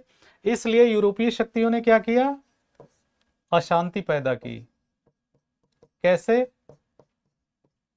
1948 में इजराइल जैसे देश को जन्म देकर। इजराइल को जब इन्होंने जन्म दिया, तो क्यों जन्म दिया, इजराइल को जन्म देने के पीछे का एक ही कारण था कि पूरे विश्व से हथियार यहां देंगे, और ये 28 मुस्लिम देशों से घिरा हुआ है, अरेबिक कंट्रीज से, और ये यहूदी आकर के यहां बसेंगे, और जब यहूदी आकर के यहां बसेंगे तो हम इसको मॉडर्न हथियार उपलब्ध कराएंगे। ये इन सारे देशों में अशांति पैदा करेगा, झगड़ा करेगा। गोलन हाइट पहाड़ी पर कब्जा किया है, फिलिस्तीन पर कब्जा किया हुआ है। ये लोग मांग करेंगे जस्टिस के लिए, और जस्टिस बगैर पावर के मिलती नहीं है। इसलिए इजराइल क्या कर रहा है, इन 28 देशों को जब मन करता है तब ठोक देता है। पूरे विश्व में आतंकवाद है सिवाय इजराइल के, क्योंकि इकलौता देश है जहां पर अगर कोई आतंकवादी हमला हुआ तो संबंधित देश ये सफाई देते हैं कि हमला हमने नहीं किया है। कोई जिम्मेदारी लेने को तैयार नहीं रहता है, क्योंकि इजराइल इतना खतरनाक देश है कि जब तक उस पर्टिकुलर घटना के लिए जिम्मेदार व्यक्ति को सजा नहीं मिल जाती है, तब तक वो अपना प्रयास जारी रखता है। अशांति हो गई, और जब अशांति हो गई तो ये सब क्या खोजेंगे, शक्ति, पावर। और शक्ति का आधार क्या है, सेना। और जब शक्ति का आधार सेना है तो सेना को क्या चाहिए, वेल इक्विप्ड, अच्छे हथियारों से युक्त होना चाहिए। और जब अच्छे हथियारों से होना चाहिए तो हथियार जिसने बनाया वही तो चलाना सिखाएगा, ट्रेनिंग भी उसी की, वेल ट्रेंड, और वेल ट्रेंड के बाद फिर वेल पेड। ये तीन आधार हैं सेना जो शक्ति आपको दिलाती है। तो जब इन लोगों ने हथियार खोजना शुरू किया तो हथियार कहां था, पश्चिम के पास। तो जो पैसा अरब में तेल खरीदने के लिए आ रहा था, वही पैसा अरब द्वारा हथियार खरीदने के लिए कहां पहुंच रहा है, पश्चिम के देशों में। आप देख रहे हैं रूस यूक्रेन का युद्ध चल रहा है। यूक्रेन कह रहा है मुझे F-16 विमान दे दिया जाए, अमेरिका कह रहा है नहीं, ये ठीक नहीं होगा। उतनी ही मदद करेंगे जितने से युद्ध लंबा खींचे और वैश्विक स्तर पर हथियार की डिमांड को बढ़ाया जा सके। जिसे हम आप दुश्मन मान रहे हैं रूस और अमेरिका को, एक्चुअल में ये मित्र हैं पर्दे के पीछे। क्योंकि वैश्विक स्तर पर आई मंदी को तभी समाप्त किया जा सकता है जब युद्ध हो। अपने पुराने जखीरे को हम खपा सकते हैं, नए मार्केट को हम पैदा कर सकते हैं। यही स्थिति यहां भी है। मैसूर मैसूर क्या कर रहा है, शांति, विकास। किसको प्रॉब्लम होगी, पश्चिम को। और जब पश्चिम को प्रॉब्लम होगी तो क्या करेगा पश्चिम, पश्चिम यहां कूटनीतिक चाल चलेगा। और क्या चाल चला, निजाम और मराठों को अपनी तरफ मिला लिया। ईआईसी ने निजाम और मराठों को अपनी तरफ मिलाया और कहा कि जब भी हम युद्ध में मैसूर को परास्त करेंगे तो जीते हुए क्षेत्र आपस में बांट लिए जाएंगे, ठीक, बराबर हिस्सों में। इसी कारण मैसूर के खिलाफ इन लोगों ने क्या किया है, फर्स्ट एंग्लो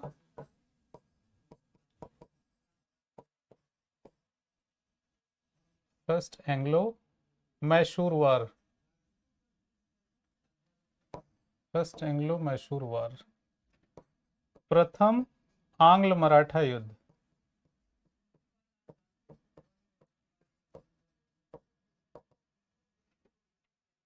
ये कब होता है? 1767 टू 1769।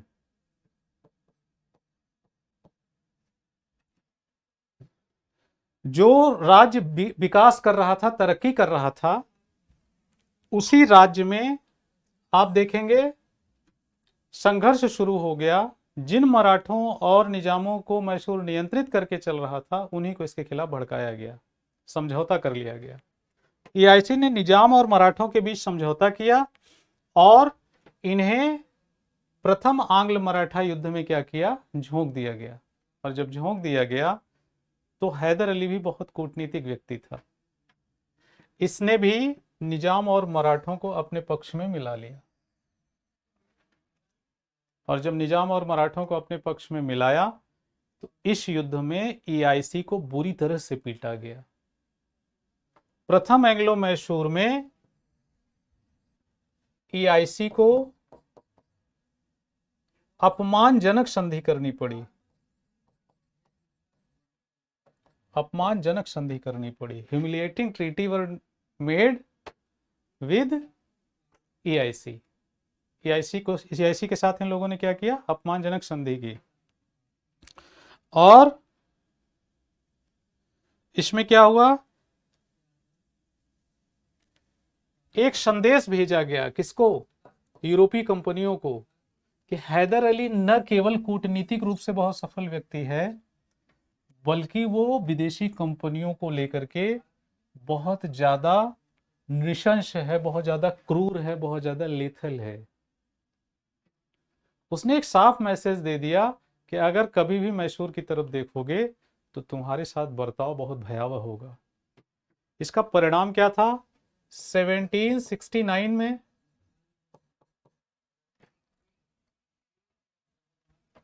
जो संधि हुई वो 11 वर्षों तक शांति बनाए रखी। अंग्रेजों की हिम्मत नहीं पड़ी कि अगले 11 वर्षों तक मैसूर की तरफ आंख उठा करके देखें। ये पहले एंग्लो मैसूर युद्ध का ये परिणाम था। दूसरा, 1776 में क्या आप देखते हैं? आइए वैश्विक स्तर पर देखते हैं। 1776 में अमेरिका में क्या शुरू हो जाता है? 1775 ही मानिए। 1775 में अमेरिका में इंडिपेंडेंस मूवमेंट चलने लगता है, स्वतंत्रता आंदोलन चलता है।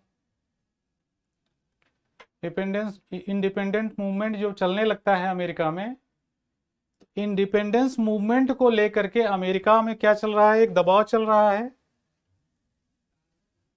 और जब अमेरिका में ये अमेरिका को लेकर के, स्वतंत्रता को लेकर के वहां युद्ध चल रहा है, तो आप देखेंगे कि वहां कौन है?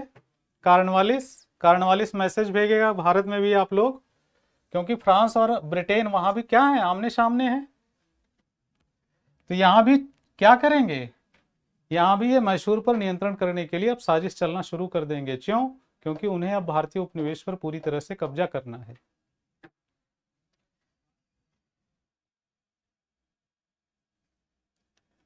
फ्रांस ने क्या कर दिया? अमेरिका का समर्थन करना शुरू कर दिया।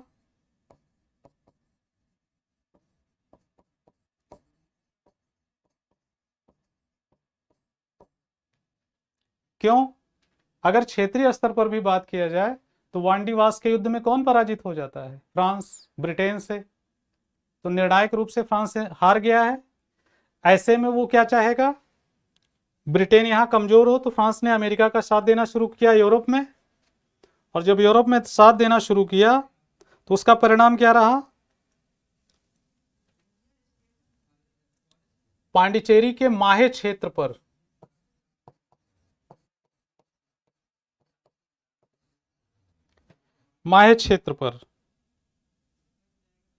कौन कब्जा कर लेगा?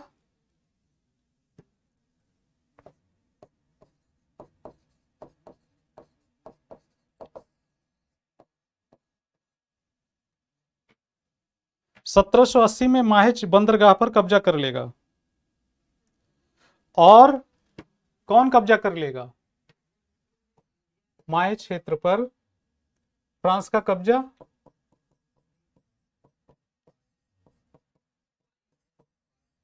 और जब कब्जा हो जाएगा तो इसी बात को लेकर के 1780 में, क्षमा करिएगा हमने फ्रांस लिख दिया है, 1780 में इस पर हैदर अली का कब्जा हो जाएगा। और जब कब्जा होगा तो इसी बात को लेकर के ईआईसी क्या होगी, युद्ध में कूद जाएगी। और द्वितीय आंग्ल मैसूर युद्ध को जन्म दे दिया जाएगा। और द्वितीय एंग्लो मैसूर युद्ध कब तक हुआ है, 1780 से लेकर के 1784 तक,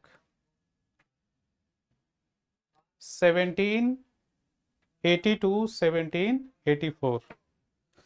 और 1782 में हैदर अली की मृत्यु हो जाती है। Hyder Ali died in 1782। और जब इसकी मृत्यु हो जाएगी, टीपू उसके बावजूद भी युद्ध करता रहेगा। टीपू के हाथ में आ जाती है कमान, और 1784 तक ये युद्ध चलता रहता है। लेकिन 1784 में द्वितीय एंग्लो मैसूर युद्ध क्या हो जाता है, समाप्त हो जाता है।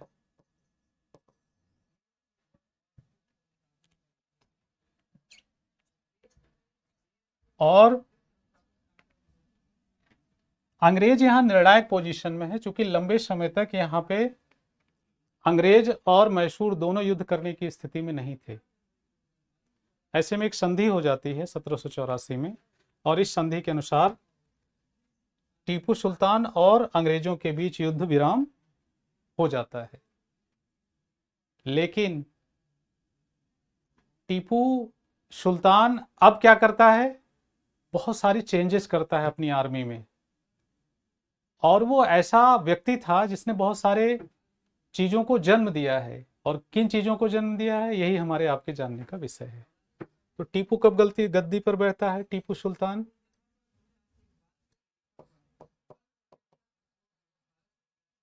Tipu Sultan seated at the crown in which age, 1782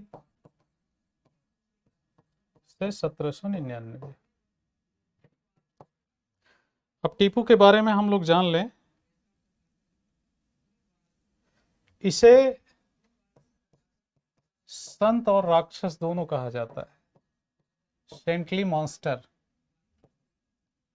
इसे संत और राक्षस दोनों कहा जाता है। क्यों? क्योंकि इसने बहुत सारे सुधार किए और अंग्रेजों के खिलाफ बहुत क्रूर रहा। पहला काम क्या किया इसने, कृषि सुधार।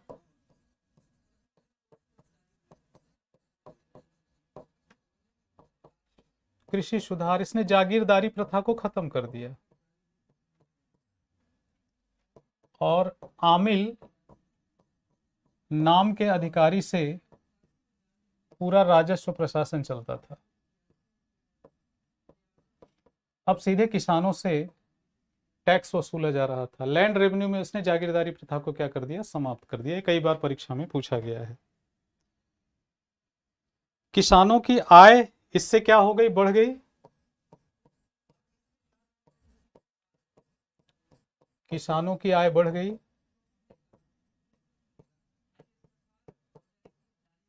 किसानों की आय बढ़ गई, किसान धनी रहने लगे और जमींदार के अधिकार छीन लिए। जमींदार के अधिकार छीन लिए, अधिकार छीन लिए गए। इसने उपज पर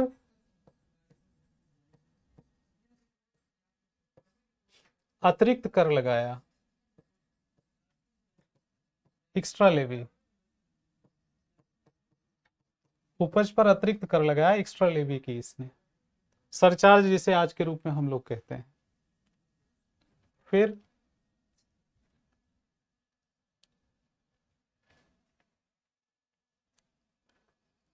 इसने टैक्स को 50% तक बढ़ा दिया। उपज पर टैक्स को बढ़ा दिया।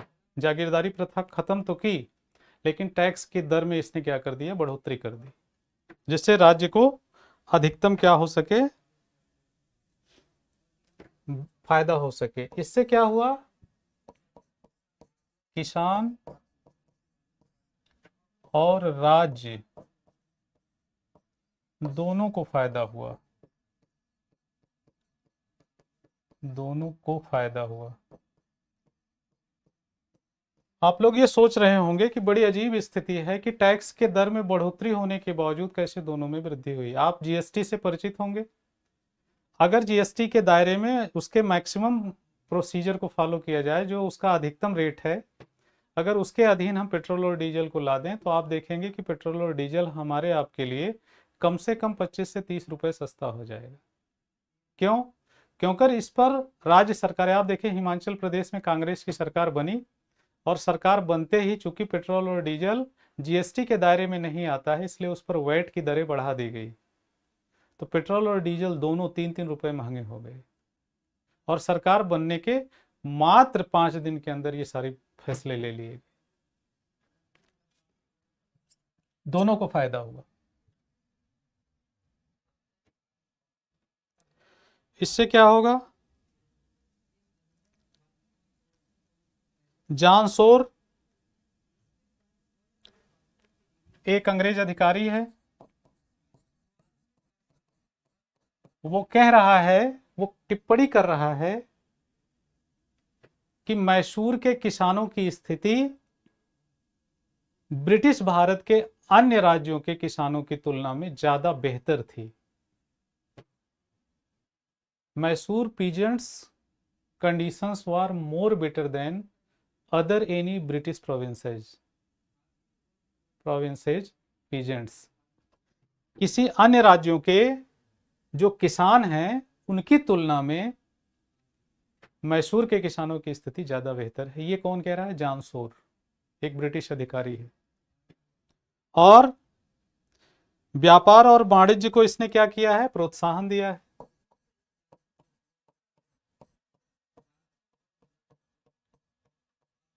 व्यापार वाणिज्य को प्रोत्साहन मिला है। अगला क्या किया है? अब व्यापार वाणिज्य के क्या प्रोत्साहन कैसे देगा? कॉमर्शियल बोर्ड की स्थापना करेगा।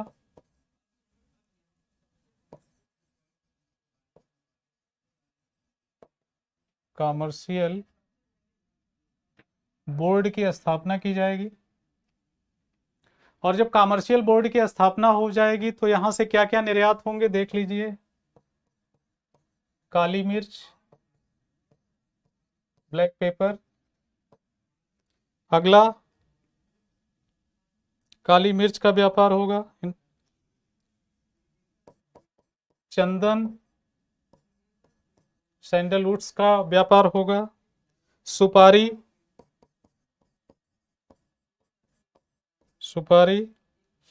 मेटल नट्स, सुपारी, metal nuts.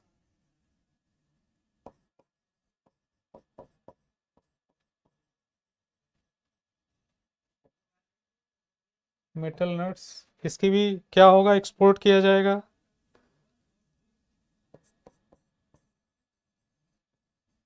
Gold and silver, हाथी, एलिफेंट, इन सबका निर्यात किया जा रहा है। इससे राज्य को सीधा फायदा होगा। तो ये बात तो चुभेगी ही अंग्रेजों को।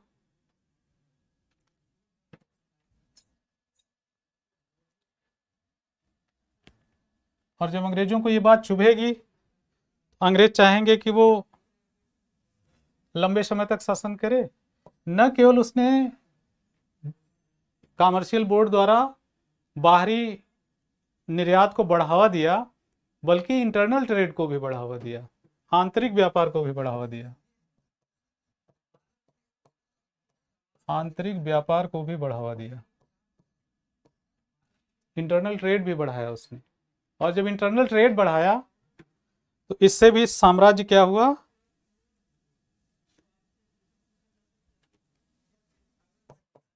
इंटरनल ट्रेड जब बढ़ा तो राज्य समृद्ध हुआ।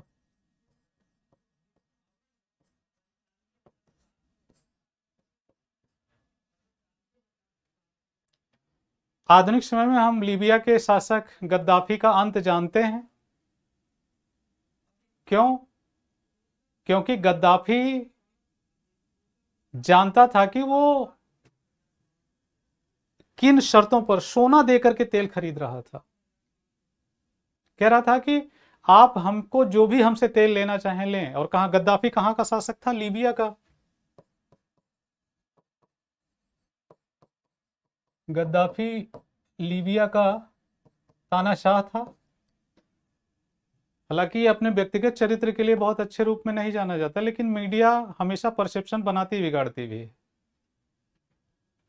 तो लीबिया का तानाशाह था गद्दाफी, और ये तेल सोना लेकर के बेचता था, डॉलर्स के अगेंस्ट ये तेल नहीं बेचता था।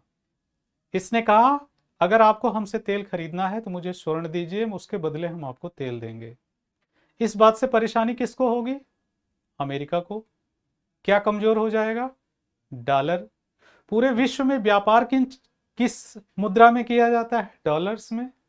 अगर डॉलर्स को रिप्लेस कर दिया जाए तो मोनोपोली अमेरिका की पूरे विश्व से समाप्त हो जाएगी। एक इंडिविजुअल कोशिश कर रहा है गद्दाफी, और गद्दाफी जब कोशिश कर रहा है तो गद्दाफी का हश्र आपने देखा है क्या हुआ है? उसे ढूंढ करके मारा गया है, उसके ही महल को कब्र के रूप में कन्वर्ट कर दिया गया है लोकतंत्र के नाम पर। तो पूरे विश्व में व्यापार कहीं से भी डिस्टर्ब होएगा तो परेशानी उस देश को होगी जो व्यापार के दम पर नंबर 1 बना हुआ है। पूरे विश्व में सबसे ज्यादा जो पैसे में व्यापार किया जाता है वो हथियारों को लेकर के किया जाता है, या तो तेल को लेकर के हो रहा है। यही यहां भी हो रहा है, राज्य समृद्ध हो रहा है, आंतरिक व्यापार को बढ़ावा दिया जा रहा है, बाहरी व्यापार को बढ़ावा दिया जा रहा है। तो टीपू सुल्तान अच्छा लगेगा? नहीं अच्छा लगेगा। और जब टीपू सुल्तान अच्छा नहीं लगेगा तो तीसरा युद्ध तय है कि नहीं तय है? आइए देख लेते हैं। तीसरा युद्ध का कारण यही था। क्यों? क्योंकि एक तो आंतरिक व्यापार को बढ़ावा दिया, बाहरी व्यापार को बढ़ावा दिया, और तीसरा उसने औद्योगिकरण को बढ़ावा दिया, इंडस्ट्रियलाइजेशन। तोपखाने का निर्माण हो ही चुका है, आंतरिक और बाह्य व्यापार चल ही रहे हैं, तो उसने औद्योगिकरण को भी बढ़ावा दे दिया। ट्रेडिंग कंपनीज की स्थापना की, ट्रेडिंग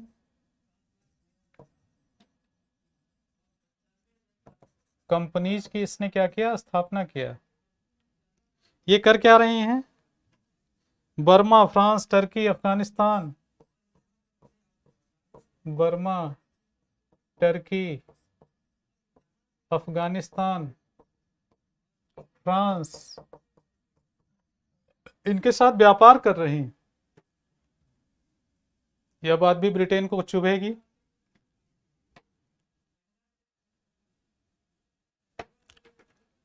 इससे क्या होगा? आइए देखते हैं। सबका एक युग रहा है। जैसे 18वीं सदी ब्रिटेन, 20वीं सदी यूएसए, और 21वीं सदी इंडिया। 20वीं और 21वीं के बीच में चाइना भी है। लेकिन 21वीं सदी किसकी होने जा रही है? भारत की। सबसे बड़ी युवा आबादी कहाँ ड्रीम कर रही है? भारत में। हमने तुझको चाहा, ये है मेरी मेहरबानी। ये हम भारतीयों की एक विशेषता है कि आज सबसे ज्यादा युवा देश भारत है। पूरे विश्व के अर्थव्यवस्था को संचालित करने की ताकत इस देश में है। तो इसीलिए बार बार प्रधानमंत्री हर मंच से कहते हैं कि यह देश युवाओं का है, उनके हाथ में इस देश का भविष्य सुरक्षित है। अब इसी बात को हम लोग देखेंगे टीपू के संदर्भ में।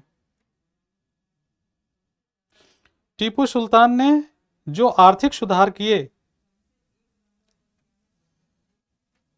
उससे ब्रिटेन में खलबली मच गई, लेकिन आर्थिक सुधार तब तक संपूर्ण नहीं होते जब तक राजनीतिक और सैन्य सुधार न हो। आइए देखते हैं क्या क्या किया है। उसने राजनीतिक सुधार किया, जैसे राजनीतिक सुधार, राजनीतिक और प्रशासनिक सुधार,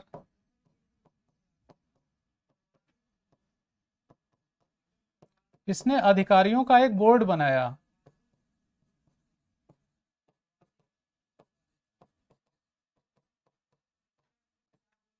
और इसमें योग्यता के आधार पर चयनित लोगों का बहुमत के आधार पर फैसला लेने की नीति को लागू किया। डेमोक्रेटिक पॉलिसी को, वैल्यूज को पहली बार इसने क्या किया है, प्रमोट किया है। ये इसके राजनीतिक प्रशासनिक सुधारों में आता है। आर्थिक रूप से उसने सैन्य रूप में भी इसने कुछ सुधार किया है। सैन्य सुधार में क्या किया है? सैन्य सुधार से पहले एक और राजनीतिक सुधार जान लीजिए। इसने स्वतंत्रता के वृक्ष लगाए।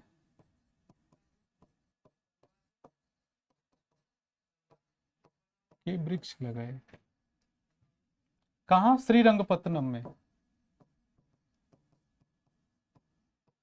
श्रीरंगपत्तनम में स्वतंत्रता के वृक्ष लगाए।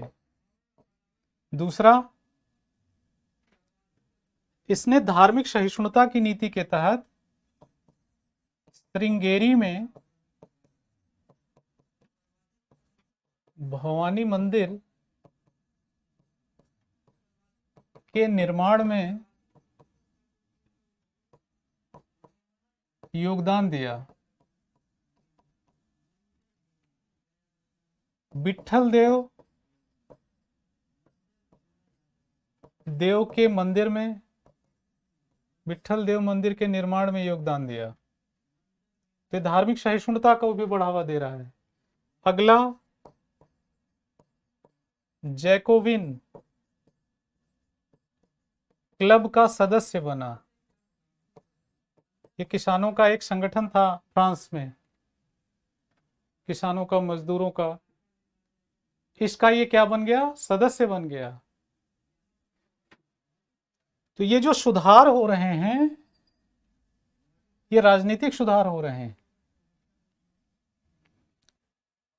सैन्य सुधार,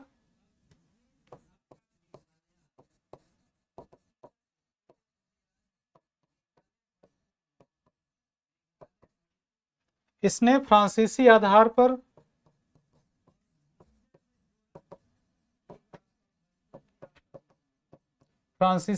पर सेना का पुनर्गठन किया।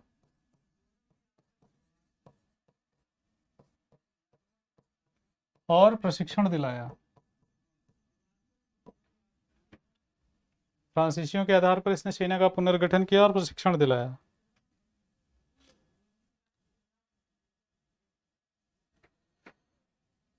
करेंसी प्रिंटिंग की तकनीकी अपने यहां स्थापित कराई।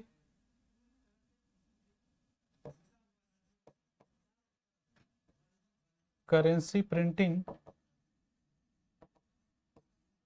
प्रेस लगवाया। लाइब्रेरी की स्थापना की।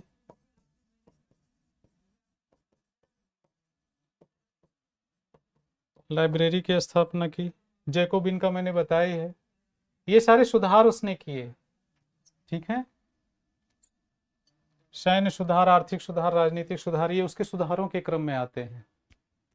अब ये बात उसको, अंग्रेजों को तो अच्छी लगेगी नहीं।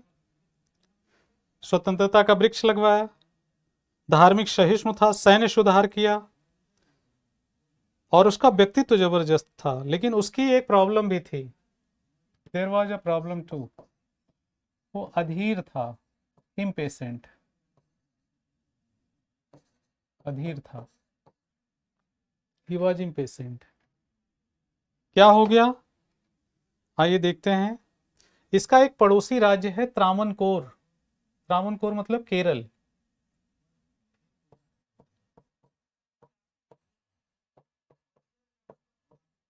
त्रावणकोर ने 2 स्थानों पर कब्जा किया, जायकोटी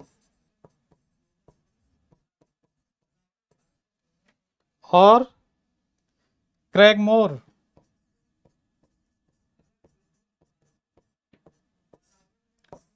त्रावणकोर ने जायकोटी और क्रैगमोर पर कब्जा किया। ये त्रावणकोर को अपने अधीन राज्य मानता था और अंग्रेजों ने एक चाल चली। ये इसके पहले ही मराठों और निजाम, जब भी निजाम कहूं तो ये डेक्कन का निजाम कहा जाता था, मराठे और निजाम से समझौता कर लिया था कि यदि त्रावणकोर पर टीपू सुल्तान हमला करता है तो आप लोग मेरे साथ रहिएगा, युद्ध में जीते गए क्षेत्र आपस में बांट लिए जाएंगे।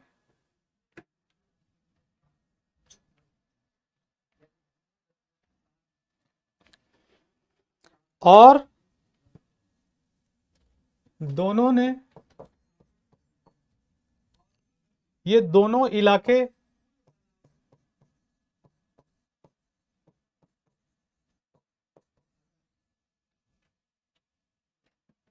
कोचीन के थे, कोचीन के थे। और त्रावणकोर ने इसे क्या कर लिया था, त्रावणकोर ने इसे डचों से खरीद लिया था या डचों से ले लिया था।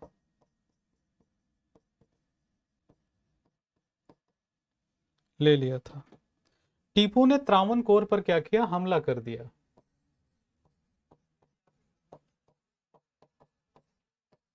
टीपू ने त्रावणकोर पर हमला कर दिया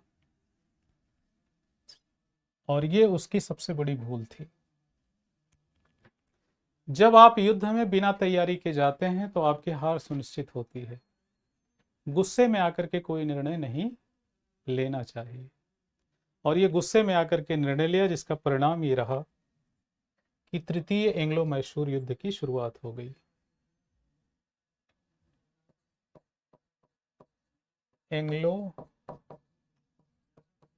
मैसूर युद्ध थर्ड, ये 1789 से लेकर 1792। इस समय कौन भारत आ गया है गवर्नर जनरल बन करके, लॉर्ड कॉर्नवालिस।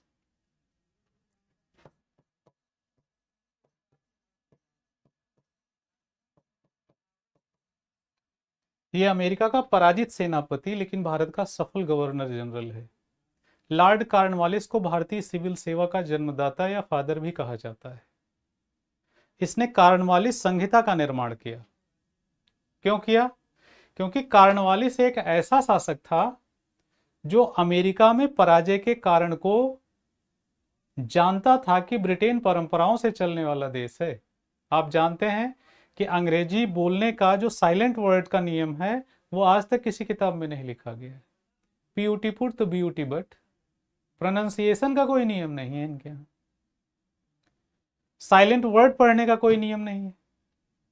कारण क्या है कि ये परंपरा पर चलने वाला देश है, इसलिए भाषा भी इनकी परंपराओं से ही नियंत्रित होती है। DEBT हम लोग डेप्ट पढ़ते हैं और अंग्रेजी से डेट।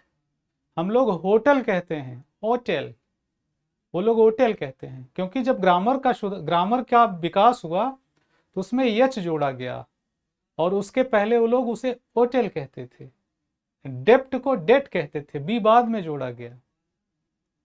लेकिन उन्होंने कहा चाहे जितना आप सुधार कर लीजिए, हम अपनी परंपराओं के अनुसार ही चलेंगे। दुनिया की सबसे आधुनिक लैंग्वेज अंग्रेजी परंपराओं से नियंत्रित होती है, इसीलिए साइलेंट वर्ड्स के पढ़ने के लिए कोई नियम नहीं है। जितने ग्रामर ने सुधार किए, अगर उसके विपरीत कोई वहां परंपरा चल रही है तो उसके आधार पर एक्सेप्शन लगाए गए, अपवाद लगाए गए। और अंग्रेजी में एक कहावत कही गई कि there is exception everywhere, there is always exception everywhere, हर जगह क्या मिलेगा, अपवाद मिलेगा। तो कार्नवालिस यहां आता है और कार्नवालिस ने व्यक्तिगत रूप से इस युद्ध में सक्रिय रूप से भाग लिया। 3 चरणों में ये युद्ध चलता है, 1789 से लेकर के 1792। और इस युद्ध के बड़े भयावह परिणाम हुए।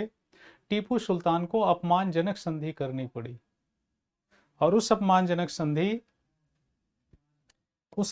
संधि और एक चीज और, फर्स्ट एंग्लो मैसूर युद्ध, सेकेंड एंग्लो मैसूर युद्ध और थर्ड एंग्लो मैसूर युद्ध, ये आपके लिए होमवर्क है कि कौन कौन सी संधि की गई और उस संधि के क्या परिणाम रहे। कमेंट में जरूर लिख करके आप बताएंगे, उससे पता चलेगा कि इस वीडियो के वॉच करने का आपका लेवल क्या है। ठीक है, तो इस युद्ध में कार्नवालिस, मैं डिटेल आपको बता दे रहा हूं जिससे आपको ये बात समझ में आ जाए और बाद में आप इस पे R&D करके बताएंगे कि क्या ये बातें आपको समझ में आई अथवा नहीं। तो कार्नवालिस ने इसमें भाग लिया। टीपू के 2 बेटे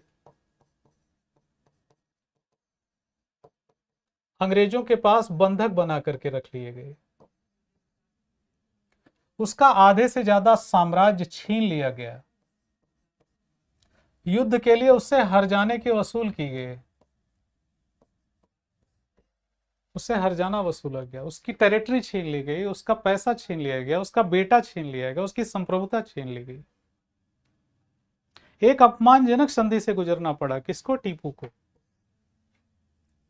और ये संधि होती है 1792 में, सब कुछ चला गया उसके पास से। और फोर्थ एंग्लो मैसूर युद्ध क्यों होगा? इतनी अपमानजनक संधि करने के बाद टीपू लंबे समय तक शांत नहीं रह सकता था, इसीलिए 1799 में, इन 1799, वो अंतरराष्ट्रीय सहयोग प्राप्त करने की कोशिश करता है।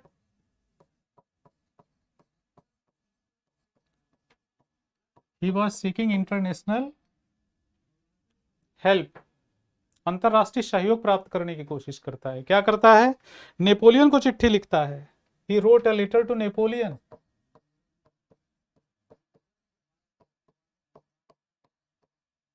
नेपोलियन को चिट्ठी लिखता है और जब नेपोलियन को चिट्ठी लिखता है उसके बाद ये तुर्की से सहायता मांगता है, कुस्तुस्तुनिया,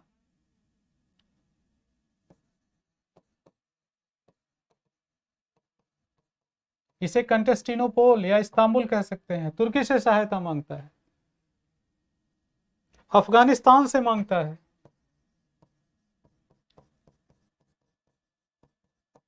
कूटनीतिक प्रयास कर रहा है, मॉरिशस से सहायता मांगता है,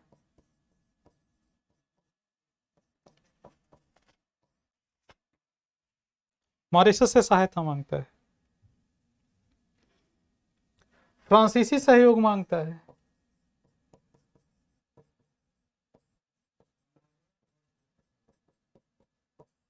फ्रांसीसी सहयोग मांगता है।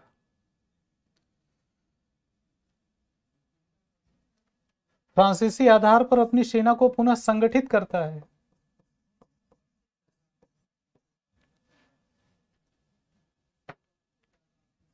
लेकिन 1799 में आपको पता है अंग्रेजों ने मराठों और निजाम को अपनी तरफ मिला लिया।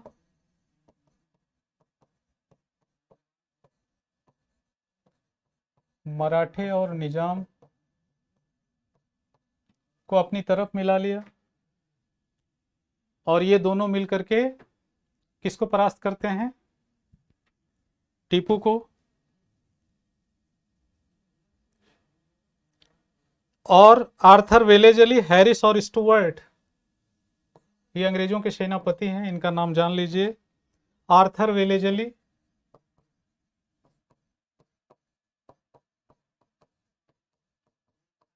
हैरिस और स्टुअर्ट,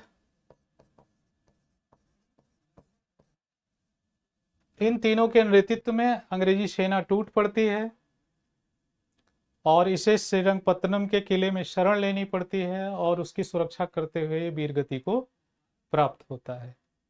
इसलिए इसे चतुर्थ आंग्ल मैसूर युद्ध या फोर्थ एंग्लो मैसूर बैटल भी कहा जाता है।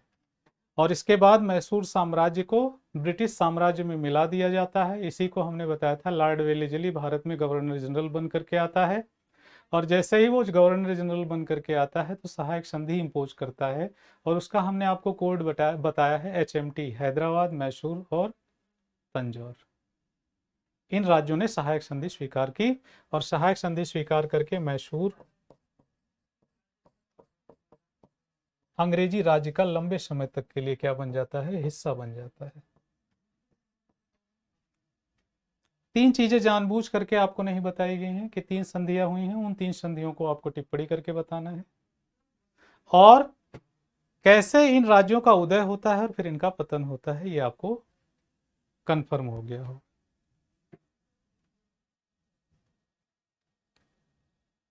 आगे हम लोग देखेंगे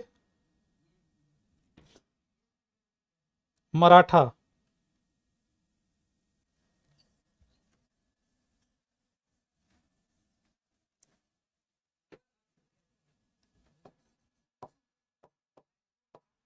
मराठों का उदय और पतन, rise and decline of Marathas. पता है, मराठा साम्राज्य का संस्थापक छत्रपति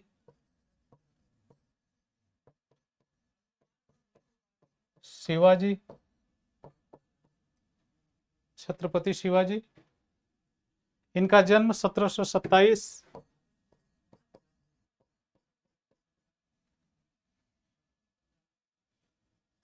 सॉरी इनका जन्म 1627 शिवनेरी दुर्ग में,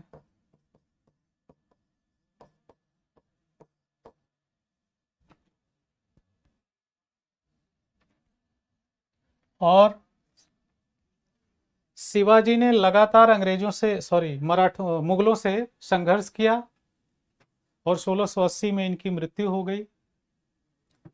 धीरे धीरे मराठे साम्राज्य की शक्ति का केंद्र बन गए,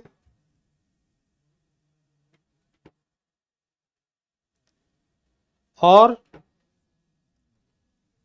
इन्होंने पेशवाओं के नेतृत्व में एक लंबे साम्राज्य की स्थापना की। इसमें विशेष रूप से 3 पेशवा, बालाजी विश्वनाथ, बाजीराव, और बालाजी बाजीराव का बहुत बड़ा योगदान रहा है। इन तीनों को हम लोग अलग से डिटेल में पढ़ेंगे, क्योंकि मराठा पानीपत के युद्ध में हारने से पहले भारत पर शासन करने के लिए सबसे प्रबल दावेदार थे। लेकिन पानीपत के युद्ध और बक्सर के युद्ध ने यह तय कर दिया था कि अब भारत पर कौन शासन करेगा और कौन नहीं करेगा। बक्सर के युद्ध ने तय कर दिया था कि कौन करेगा, और पानीपत के युद्ध ने तय कर दिया था कि कौन नहीं करेगा। इस तरह से हम लोग ये बात अच्छे से जान गए हैं कि ये क्षेत्रीय जो राज्य थे, चूंकि मराठा हम अलग से आपको पढ़ाएंगे, हम सिर्फ ये बात आपको बताना चाह रहे हैं कि मुगल सत्ता जब कमजोर हुई तो इन क्षेत्रीय राज्यों ने किया क्या, और जब क्षेत्रीय राज्यों ने किया क्या, तो पहला, जैसे हैदराबाद, कर्नाटक,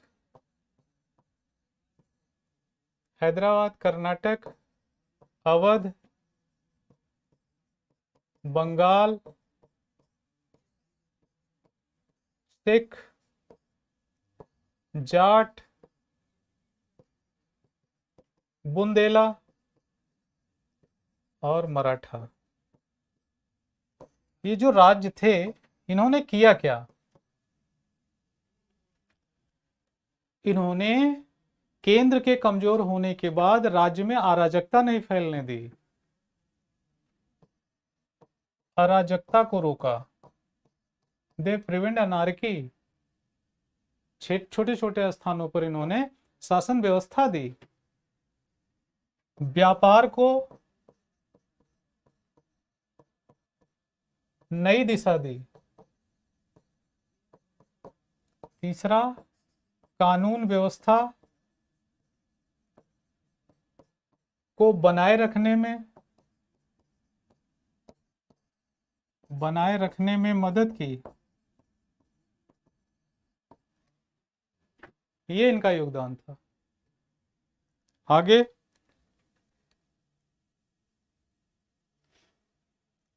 भेदभाव को समाप्त किया,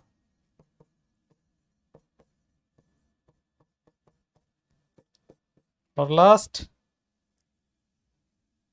राजस्व प्रशासन में सुधार किया।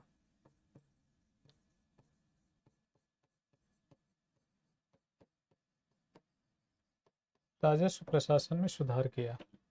ये क्षेत्रीय राजाओं का या क्षेत्रीय शक्तियों का ये योगदान था।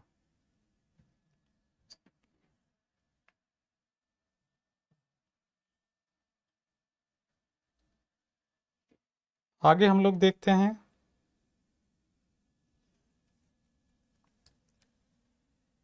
साउथ में एक राज्य है केरल।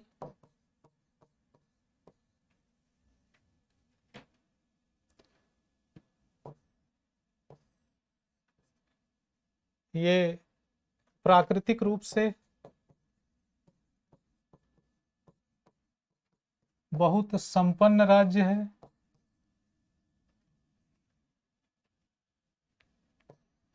मानसून प्रदेश भी कहते हैं, मानसून प्रदेश भी कहते हैं।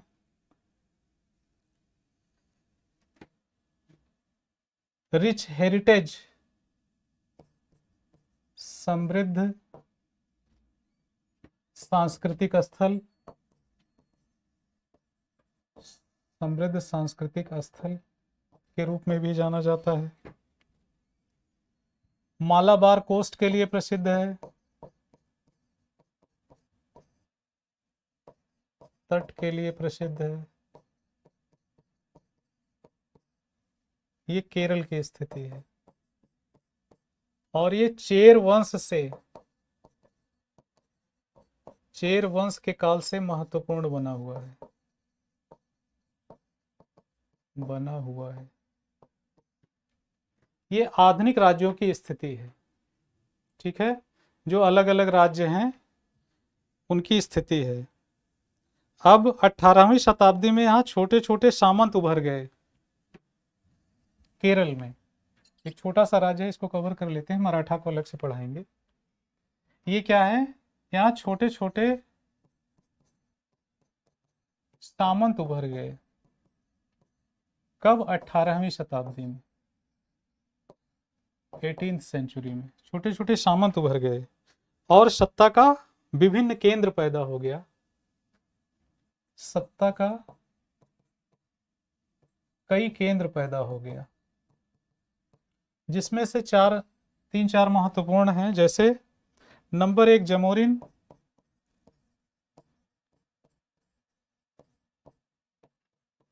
नंबर 2 कोचीन,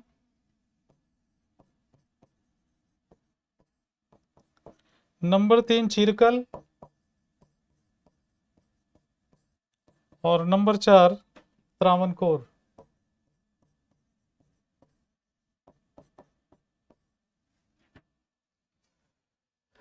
जमोरिन ही वो लैंड है जहां पर कोलंबस 1498 में आता है। हिंदू राजा है, जमोरिन उसकी टाइटल है, लेकिन ये केरल का एक स्टेट भी है, ठीक है। तो केरल इन छोटे छोटे सामंतों के अधीन 4 मुख्य रूप से उभर करके सामने आते हैं, जमोरिन, कोचीन, चिरकल और त्रावणकोर।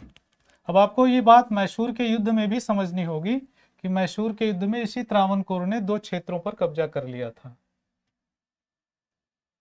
ठीक है, क्रेगमोर और जायकोटी पर, जिसके कारण वो अटैक कर देता है और तृतीय आंग्ल मैसूर युद्ध का प्रारंभ हो जाता है, ठीक है।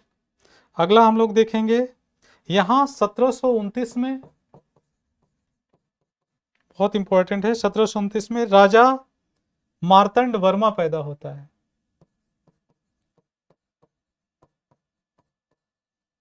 मार्तंड वर्मा बहुत इंपॉर्टेंट राजा है ये केरल का। राजा मार्तंड वर्मा करता क्या है,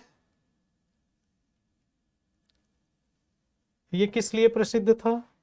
नंबर 1 दूरदर्शी था, नंबर 2, बहुत दृढ़ था, कठोर था।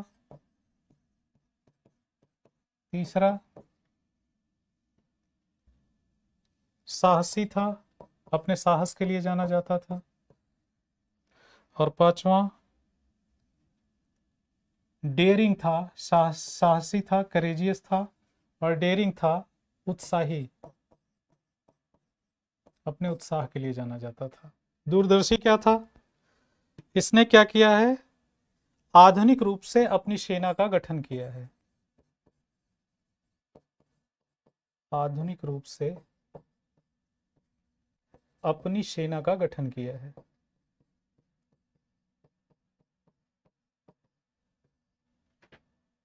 पहला ऐसा राजा है जिस 18वीं शताब्दी में लोग छोटी सोच से परेशान हैं, उस 18वीं शताब्दी में एक ऐसा राजा है जो आधुनिक रूप से अपनी सेना का क्या कर रहा है? गठन कर रहा है। और क्या कर रहा है? यूरोपियन मॉडल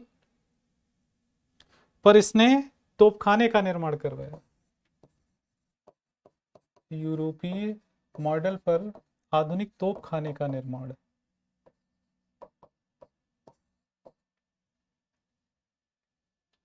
आर्सेनल का निर्माण करवाता है, तोपखाने का निर्माण करवाता है। ठीक है। और क्या कर रहा है?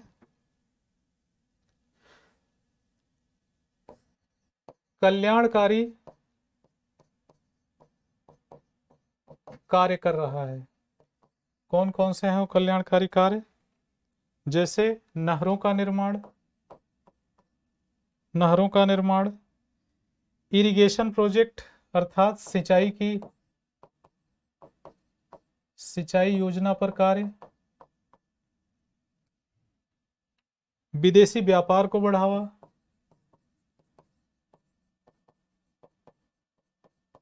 ये सब काम कर रहा है।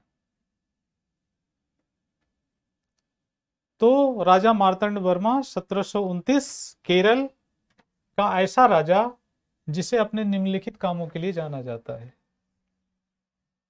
ये इसलिए कि जमोरिन का अभी जिक्र, जब आप यूरोपीय कंपनियों का आगमन देखेंगे तो उसमें पुर्तगाली सबसे पहले जमोरिन के यहाँ पहुंचते हैं, जिनका स्वागत किया जाता है, और बाद में उन्हीं जमोरिन के यहाँ वास्को डिगामा क्या करता है? प्रवेश करता है और अटैक करने की भी कोशिश करता है। अब अपने इन कामों के बाद एक्सपेंशन ऑफ स्टेट, वो राज्य का विस्तार भी करता है।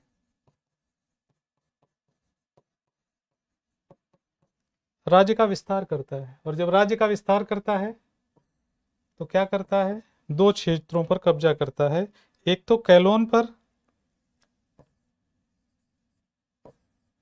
कोलन पर, और दूसरा एलाइदम पर। एलाइदम पर कब्जा कर लेता है।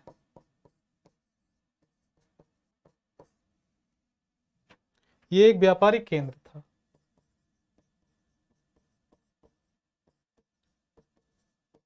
व्यापारिक केंद्र था। और ये क्या था? कोलन एक ट्रेडिंग हब था। ट्रेडिंग हब का मतलब व्यापारिक केंद्र। तो इन दोनों क्षेत्रों पर वो कब्जा कर ले रहा है। क्यों? क्योंकि उसे विदेशी व्यापार को बढ़ावा देना है। अब ऐसे में 1766, ये आपने देख ही लिया है कि जब ये कब्जा कर लेता है तो कब्जा करने के साथ केरल राज्य को समृद्धि मिलती है। ये बात मैं आपको सिर्फ इसलिए बताना चाह रहा था कि केरल में जमोरिन एक स्टेट था, और जहां पे सबसे पहले कौन पहुंचता है? Vasco da Gama. और वास्को डिगामा पहुंचने के बाद उसका स्वागत जमोरिन करता है, और बाद में जमोरिन जब उसका स्वागत करता है तो यहीं से विदेशी कंपनियों का भारत में आगमन शुरू हो जाता है। और जब भारत में आगमन शुरू हो जाता है तो कैसे ये सत्ता के केंद्र में यूरोपीय शक्तियां धीरे धीरे करके भारत आती हैं, उनको एक मार्ग का पता चल जाता है, समुद्री मार्ग का, और लगातार उनका समुद्री मार्ग से इन्वेजन शुरू हो जाता है, जहां से भारत इन यूरोपीय कंपनियों के अधीन आने की प्रक्रिया में शामिल हो जाता है। तो इस तरह से हम लोगों ने आज की क्लास में बस ये देखा है कि कैसे नवीन राज्यों का उदय हुआ और उन राज्यों ने कैसे कैसे केंद्र की रिक्तता को भरने की कोशिश की और कैसे इन क्षेत्रीय राज्यों में एक मराठा साम्राज्य छूट गया है।